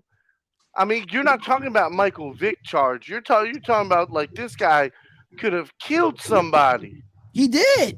I mean, but that's okay. Exactly to the point. Dante Starbucks killed somebody too. That was my only. That's the only example I can vaguely remember. Dante Starbucks, manslaughter, I think it was, or he hit a pedestrian. I mean, but this is how long ago was that? You're right. How long ago was that? I mean, this is in a day and age where everybody Googles everything. You Google Henry Ruggs, what's the first thing that's going to come up? Yeah. So any organization that's going to stick that arm out there and put that on, they're going to get every one of those negative hits. Yeah. So I mean, we have time before a team even has to look at that as an option. But yeah, that's rough. Oh my God! Did we really get the source where You know that the NFL is doing a Black Friday. You know they're doing a Black Friday game, and they making it the Jets and the Dolphins. I hate that. On that note, I think I might have to go ahead and get it out of here. Yeah, let me get out of here because last year I went to the Hall of Fame game and it was the Raiders and the Jacksonville Jaguars. I actually went to the Hall of Fame game, with the Dolphins, but now they got the Jets and the Browns at the Hall of Fame game. See, now I'm not going. Okay, so my problem is with the Dolphins is if Tua isn't your quarterback, how is that a game to watch? Yeah. What makes that a prime time, the first ever Black Friday game? Like, what makes that sell? Oh, that's bad. That's bad. What makes that sell? It's already a horrible. It's already horrible. Friday when you don't even have black uniforms. I'm confused. Right. What other games are that day? No, from what is being leaked, that's the only game that came out for Black Friday as of right now. That's bad. That's tough. That's tough. Jets and Dolphins, like please. I'd rather see like the Patriots versus the Jets. Yeah. I wouldn't want to see that. That's kind of a matchup. Black jerseys. Because worst case scenario, you know what I'm saying? You're going to see one team kick the shit out of the other team. That would have been. You put Las Vegas at home for Black Friday, bro. That makes I don't even want the Raiders on Black Friday, but just give me a team with a black jersey. That's just listen. It don't have to be my Raiders. It makes sense. Give Baltimore Black Friday. Y'all got black uniforms. Shit, I'd rather see that. Look, listen. They don't want to come here for the Black Friday game at home. Oh yeah, they don't want to come to Baltimore. Baltimore's crazy. Listen, I've been there. I know about Baltimore. I've been there. I lived there. See, listen, my best friend live on east side of Baltimore. So, listen. So okay, that's where I'm from. So, we know. 2-1-2-4. But we're gonna talk about the schedule tomorrow. When the schedule comes out, we definitely going to talk about it. And I definitely want to see these primetime games because when you left, Meg, we talked about Kirk Cousins, and I said, do not put Kirk Cousins on Monday, Thursday, or Sunday Night Football. Don't put Kirk Cousins there because that's immediate losses. Prime time is just that 1 o'clock. 1 o'clock Sunday. 1 o'clock on Sundays for Kirk Cousins, yo. I'm telling you that right. You family man. Listen to me though. I'm not gonna lie. I love 1 o'clock Sunday games. I love them. I get pumped up on Sunday morning. I watch NFL morning. I watch the whole pregame, and then bam, I'm off to the races. I'm actually planning on bringing an NFL morning show to the channel. I want to do that because I've been doing that for the last. I've been doing that before I revamped this channel. I was doing that for the last 2 years, doing an NFL morning show. As long as you keep track of the fantasy picks and we can go head to head, I'm all for it. Oh yeah, listen, I'm planning on doing fantasy this year. I wanted to create a league, but I was not sure. I was thinking about doing fantasy this year. Because I mean, in my last league, which that league is not there no more, I was the champion in my last league. So I want to redeem myself, but having my own league. But I'm not too sure. I'm still thinking about it. But it's gonna be a great NFL season. I can't wait. So for sure, it's gonna be fun. I think Boog is the only one that's not excited for the NFL season because he's a Dolphins fan. I think he's the only one not excited. I mean, we still gonna win, man. You know, Jalen Ramsey, the best corner to ever do it. You know. Oh my God. I say the best quarter to ever. See, we're gonna talk about that tomorrow. We're gonna talk about that tomorrow because we don't got enough time for that. See, you make when we were on the NFL subject, you should have said that. You should have said that. You know what? No. You know who he reminds me of? Revis. That's who he reminds me of. Yeah. Revis with a mouthpiece. But that's crazy. Goodness gracious. Revis was good though. Ramsey has been good. We've seen him hiccup a couple times though. Yeah. We seen Ramsey get burnt a couple times too. I mean, this is the Super Bowl. I'm just saying.